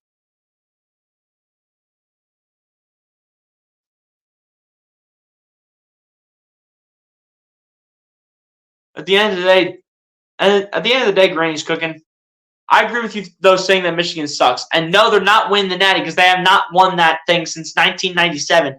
They're lucky that they won that Natty more recently than the Dallas Cowboys have won the freaking Super Bowl. They're lucky. I agree with Grange cooking. Okay, my Anna's room for Ohio. Yeah, it's not looking too good for Ohio State. 5 Nights at Freddy's plush, bro. Mike Scott, what's going on, my guy? I appreciate you coming through. Said Ryan Day retire. You know Ryan Day's not retiring, Mike Scott, but at the end of the day, it looks like Ryan Day should honestly be fired at some point. It's just a matter of time on when he's going to be fired. But at the end of the day, it is what it is. But hey, Mike Scott, appreciate you for coming through as well, my guy. Hit the like button if you're not done so, Mike Scott. And since you are a new viewer to the channel and want to consider keeping up with the sports content, go ahead and hit the subscribe button as well. It's fine. It's a phrase plush world says Michigan is horrible, absolutely horrible. Yeah, let's hope it stays that way because I want to make fun of these Michigan fans. I want to make fun of them trying to bandwagon on their team, trying to meet ride on their team, thinking like, oh, we're going to the national championship. We're going to win the whole thing. This is our year. Like, no, stop it. Stop it. Stop it. From Cambodia, we see it. Hey, good to know. But Lincoln Keno's here, hand this off here to Travion Henderson with a little bit of a burst up the middle. And is getting pretty close here towards Ohio State territory. But Keno's here with the play here, throws it towards Xavier Johnson, and it's caught. Doesn't have the first down just yet. It's going to be a little bit short, and which Ohio State has to go for it. This should be a run by Henderson up the middle. They should have Henderson on the field for this play. So I love your show. It helps me out since I don't have ESPN. Hey, man, I appreciate it, my guy. I appreciate it a lot. Thank you for coming through and choosing my channel, my guy. I appreciate you. As Ibuka makes the catch here on what looked like a little slant route. Looks like it is called a first down here to keep the drive alive here for the Buckeyes. Ohio State figuring out what they need to do. They don't have all the time in the universe to just stand around and figure out who's going on and off the field here. They don't have all the time in the universe to figure this out. Here we go from the 44-yard line of Missouri. Keenholz takes a snap. Keenholz dancing, just rolling out to the right and just throwing it away out of bounds. Hey, Gavin, I appreciate your support, my guy. I appreciate it. It's the Ohio in me that hates Michigan. It's a Woody Hayes thing. Hey, it's all good, Grains Cooking. It's all good. Share it to my Facebook. Hey, be sure to go ahead and share this out to other people, especially the channel overall in general. Be sure to go ahead and share it out, Grains Cooking. I appreciate that. Michigan said that it was their year for 20 years. Same thing with the Cowboys. For 28 straight years, they've been saying the same old, same old. Every year, they're like, oh, this is our year. We're going to go win the national championship. We're going to go win the Super Bowl. Like, give me a break. Give me a break. And it's a phrase. Plush World said, you watching the game? Yeah, I am. I'm watching the end of it. I have it up on my TV right now. If you want to find it, my guy, you can find it on ESPN. Looks like we do have an offsides call here against Missouri, and that is going to be called on number 6, Darius Robinson, to make it an easier first down play here for Ohio State. This should have been a free play. Or rather, it's going to be a 2nd down and 5. It should have been a free play, though, because it was against the defense. Like, why'd they stop the play? I'm not complaining, though, if it would have resulted in something bad happening. Here we go. 2nd down and 5. Keenholz takes the snap. Keenholz looking, facing all kinds of pressure. And Travion Henderson, 2 hands on the ball when you're trying to receive it as a receiving back. 2 hands on the ball, buddy. Come on.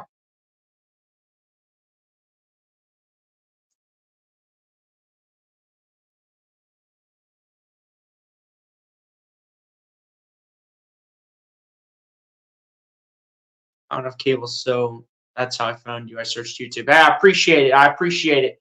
Lincoln Keenholz fumbles the football. It's picked up by Missouri. And that is officially the dagger. And Ohio State is going to lose it. Ohio State just did not play their best ball today. I'm not making any excuses about the quarterback change either. I'm just not doing it. Another thing is that The O-line the O-line never did their job. If I'm Lincoln Keenholz, I'm just taking the sack right there and keeping the drive alive. I'm not throwing that football. Which they're blitzing. They have blitzed so much. I get that's what Jim Knowles can bring to the table, but like the second half, though, especially in particular the fourth quarter, Jim Knowles has been bad with his defense. Jim Knowles has been extremely bad with his defense.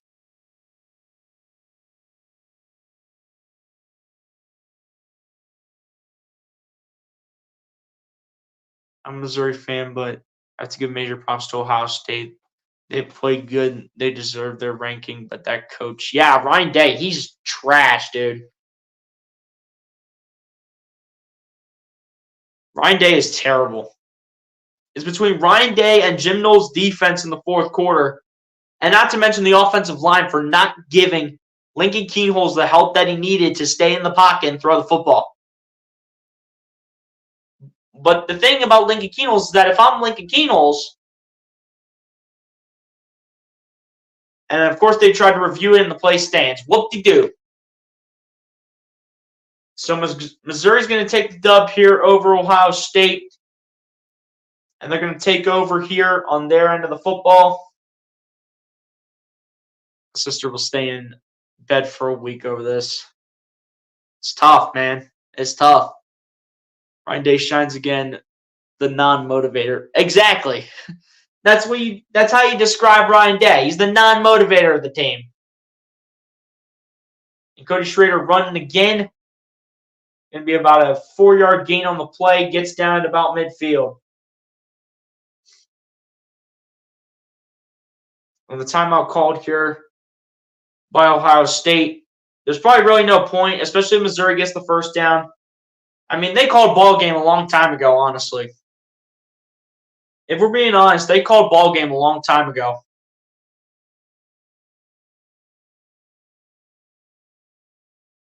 Yeah, I appreciate everybody for coming through and supporting tonight.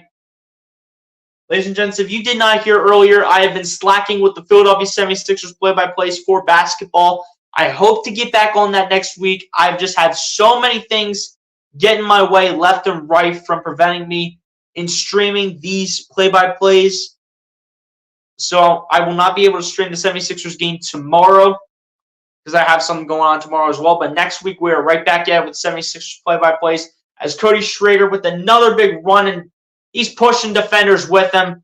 That's another first down, and that is officially the ball game with under 3 minutes left to go.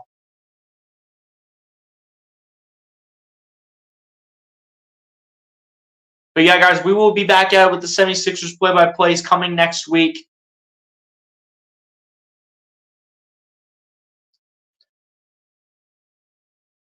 And 5 Nights at Freddy's Plush World says Missouri, sorry, Ohio. Hey, it's all good, man. It's all good. It's all good. I mean, not like this was going to be anything to play for the national championship. This wasn't ever going to be a game that was going to be played towards the national championship. Now, Michigan loses, though. Most rushing yards in a single season in Missouri history. Currently, that's led by Cody Schrader with 1,622 yards, passing both Tyler Beatty and Devin West. Devin West back in 1998 and Tyler Beatty back in 2021.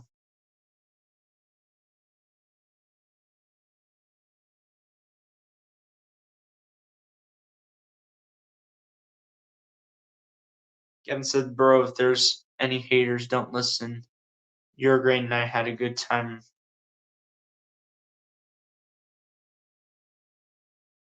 I'm not sure if you meant to say what hung this or... But hey, Gavin, I appreciate it, my guy. I appreciate it for supporting tonight.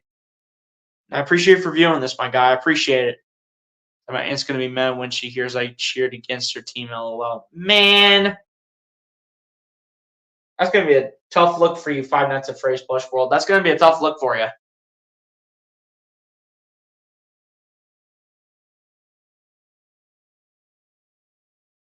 So I wish I would have found you sooner. Hey, at the end of the day, Better late than never, Granny's Cooking. I appreciate you for coming through, though, and I appreciate you for supporting. I appreciate every single one of you new viewers that have come through and supported in this one.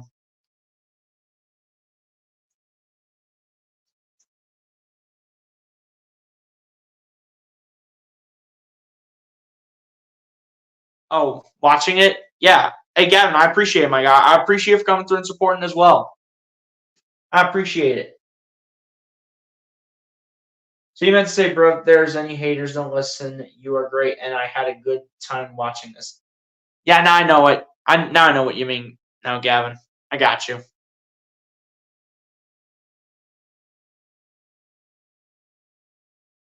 Yeah, from the 35-yard line, 2:17 left to go. Brady Cook on the read option, diving short of the first down.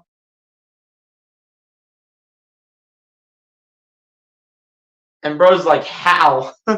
This dude, Brady Cook, is like, how? How am I short?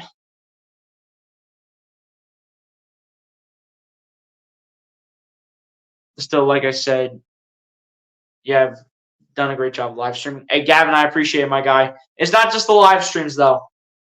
There's more like videos, YouTube shorts. There's a lot of that stuff as well, but I'm trying to get back with the live streaming, though, especially for the Philadelphia 76ers, the basketball team, for the NBA. I'm trying to get back to them, and I hope to make that happen next week. I've just had a lot of stuff get in my way from streaming them. A lot of personal stuff. I've been away from the 76ers for about 2 weeks now, but hey, I'm just glad that I could go ahead and stream this, my guy.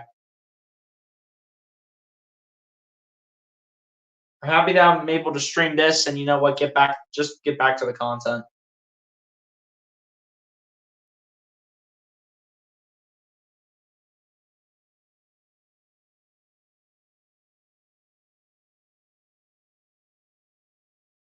But yeah, at the end of the day, congratulations to the Missouri Tigers on winning the Goodyear Cotton Bowl Classic. They definitely, at the end of the day, were the better team. At the end of the day, they put up a good fight, especially in the fourth quarter. And here we go with the fake QB sneak here. And yeah, it's been ball game for a long time. As we get under a minute and a half left to go. And pretty much it's going to seal it. It's been sealed a long time ago. But at the end of the day, congratulations to the Missouri Tigers on this win here in the Goodyear Cotton Bowl Classic. They definitely have a great team overall. They got a bunch of underrated players on this team, offensively and defensively. They have really put together a nice effort. At the end of the day, it is what it is. The Missouri Tigers will be your Cotton Bowl Classic champions over Ohio State today. And the Gatorade bath goes on the coaches. And that's how you know this game is officially done. A financial phrase plus bro, my guy. It's all good. It's all good at the end of the day. But at least you're not like any of these crazy trolls, you know what I mean? You're not like any of these crazy trolls that come up in the chat and just say, Ohio State, what happened? All right, at least you're not like those people. Granny's cooking in 5 nights of Fry's Plush World. At least you guys are not like that, though. But at the end of the day, though, guys, that is going to be the final score from this one. Ohio State loses this one 14-3 after giving up 14 points in the fourth quarter. Outside of the fourth quarter, though, Ohio State's defense played great. Ryan Day was just the guy to stay in the way and not use Lincoln Keen holes earlier in the pass game and do a lot of running for sure.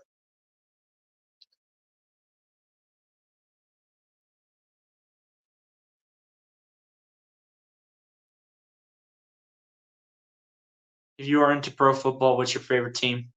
Well, Gavin, if you want to know like a fun fact about me, my guy, as Granny's Cooking says, we love football. If you want to know like a fun fact about me, Gavin, I am a Philadelphia Eagles fan when it comes to professional football.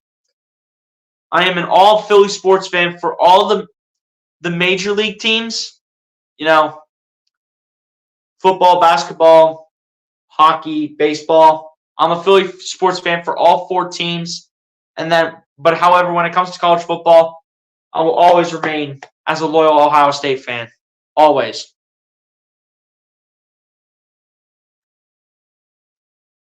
But that fourth quarter offense, though, by Missouri was executed beautifully to perfection. And at the end of the day, they executed that perfectly in the fourth quarter. Apart from the fourth quarter, Ohio State's defense was great. The play calling was great. But that fourth quarter really messed us up. So whoever says Ohio State going to blow it in the fourth quarter, you were correct. So thanks for your time. No problem, Granny's Cooking. Appreciate you for coming through and supporting tonight. We still got 16 people up in here. Guys, appreciate you all for coming through and tuning in. 16 people still up in here. We've been going on for over 3.5 hours. You guys are awesome. Some of the realest of the real up in the chat. Rams are back to LA, so we are sad we do not have a pro team. I miss Kurt Warner. Yeah, Kurt Warner was one of those greats, though, Granny's Cooking, so. Yeah, it sucks that Kurt Warner had to retire. But at the end of the day, it is what it is, though. I'm not going to go over the stats, though, ladies and gentlemen, because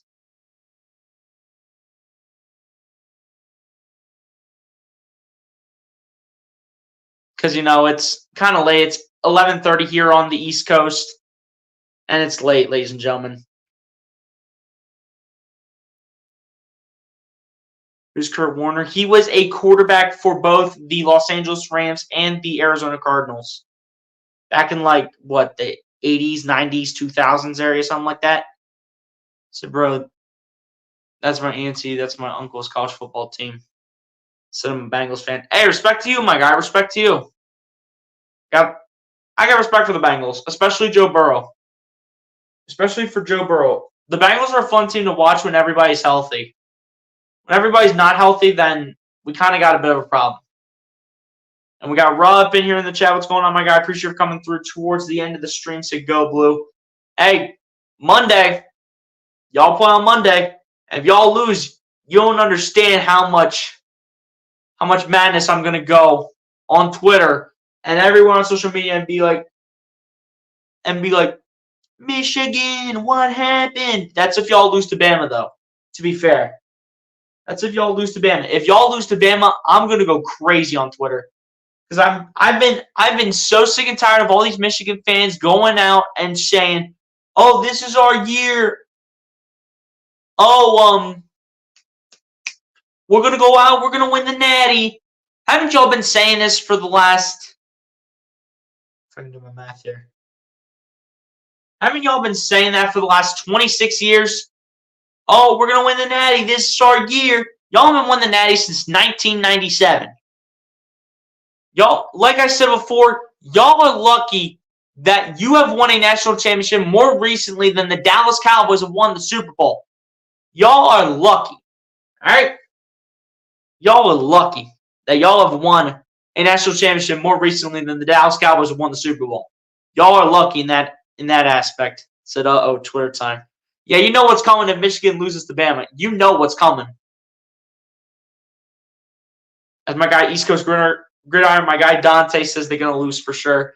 Hey, and Dante, when they do, my guy, I'm going to be going off on Twitter. We're all going to be going off on Twitter. All right? And if they officially do lose to Bama, bro, sign me up on the live stream, Dante. If they do lose to Bama, sign me up. I'm on the live stream ready to rant. If they lose to Bama, I'm all signed up.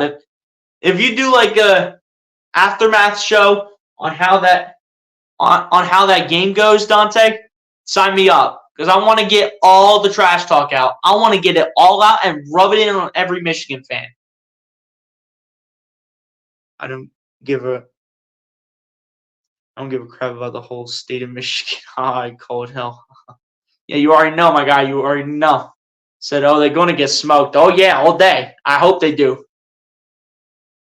And if they go ahead and bring up Ohio State's bowl game, Dante, if they go ahead and bring up Ohio State's bowl game, I'll just be like, hey, at least our bowl game wasn't for a national championship. At least our bowl game wasn't for a national championship. Are we going live after for a call-in? For sure, yeah, absolutely. And you know what, Dante? You know what? Sign me up, and let me be the first one to speak, all right? Because I will have words with Michigan fans, all right? If Michigan does lose to Bama officially, you got to put my voice on there first, all right? Because you already know. You already know I got to have some words with these Michigan fans. You already know. Ohio State almost beat them with Common Core. Jalen Miller's going to have a field day on them. That's facts. That is facts. That is facts. Yeah. Dante, thank you. I'm telling you, if Michigan loses to Bama officially, let me be the first one to speak, all right? No, give nobody else the floor. Give me the floor for myself, and let me talk my stuff, all right? I want to shut up these Michigan fans. I want them to quit running their mouths saying, oh, this is our year. Oh, we're gonna win the Natty. We're gonna do this and that and blah blah blah blah blah. We're gonna do all this. We're gonna win the Natty. JJ McCarthy's an elite quarterback. Oh, Michigan's defense, they're so great at everything. Oh, I'm gonna go off. The fact that we almost beat that team with Kyle McCord is crazy. It's crazy. It's the best player on Ohio State, Marvin Harrison Jr. But next year, that's not going to be the case because it looks like Marvin Harrison Jr. is preparing for the NFL draft, as that was the reason that he was out tonight, to just prepare for the NFL draft and, just not get hurt going into it, just to lower his draft stock. But at the end of the day, it is what it is, though. I really don't think he would have made a difference anyway, because it was mainly Ohio State's defense in the fourth quarter that really costed them the win in the Cotton Bowl. Thunder Gaming, what's going on, my guy? I appreciate you coming through. Said Alabama's going to crush them. You already know, my guy. And I really hope it happens because I'm really going to make fun of Michigan on that day if they do officially lose to Bama. But hey, Thunder Gaming, appreciate you for coming through, my guy. Hit the like button if you have not done so, Thunder Gaming. And if you have not done so, my guy, since you are a new viewer to the channel, go ahead and hit the subscribe button as well on the channel. Go ahead and do so, my guy. Got to call my brother-in-law. Have a great night. You did a great job. Hey, Granny's cooking. I appreciate that. I appreciate that so much. Guys, we still got 12 people up in the chat. And I appreciate every single one of you guys that have come through and tuned into this one. We still have 12 people up in here. I appreciate everybody coming through. We were able to put up 24 likes, and we still have 12 people watching this live stream. So again, I appreciate every single one of you guys for coming through and tuning in. We're not going over the stats because it's so late at night right now. But at the end of the day, it is what it is. As 5 Minutes of Phrase Plush World says, I wonder whose Granny's cooking is. Hey, you never know. Ohio State really didn't try because they don't have a QB yet. I'm not using that as an excuse, my guy, because at the end of the day, Devin Brown got hurt.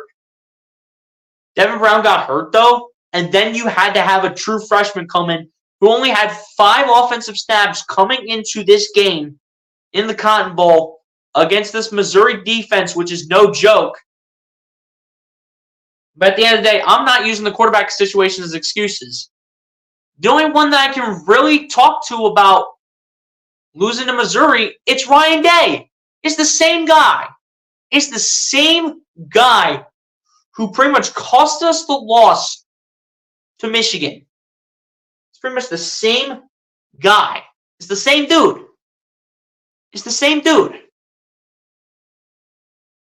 Exactly. I'm not using the true quarterbacks thing as an excuse. And next year, when the true 5-star recruit, 4 or 5-star recruit Aaron Nolan comes in, he's going to have to learn behind a veteran as well. So I want him to learn behind a veteran, depending on whoever Ohio State picks up, depending on who is in the transfer portal. I want him learning behind one veteran at least for a year before he goes ahead and takes over in Ryan Day's system. Because he's not coming out and starting as a true freshman. I'm going to tell you that right now, to say the least. Even though that he's a very high-ranked recruit. Love your videos, my guy. Hey, Finance of Phrase Blush World, my guy. I appreciate that. I appreciate it. Fire Ryan Day. You already know. We're going to get that train going all day long. But on that note, ladies and gents, that's pretty much going to go ahead and do it for me. As the Missouri Tigers beat the Ohio State Buckeyes in this one, 14-3 in the Goodyear Cotton Bowl Classic. Again, congratulations to the Missouri Tigers on what they were able to do in this game. And on that note, ladies and gents, that's pretty much going to go ahead and do it for me.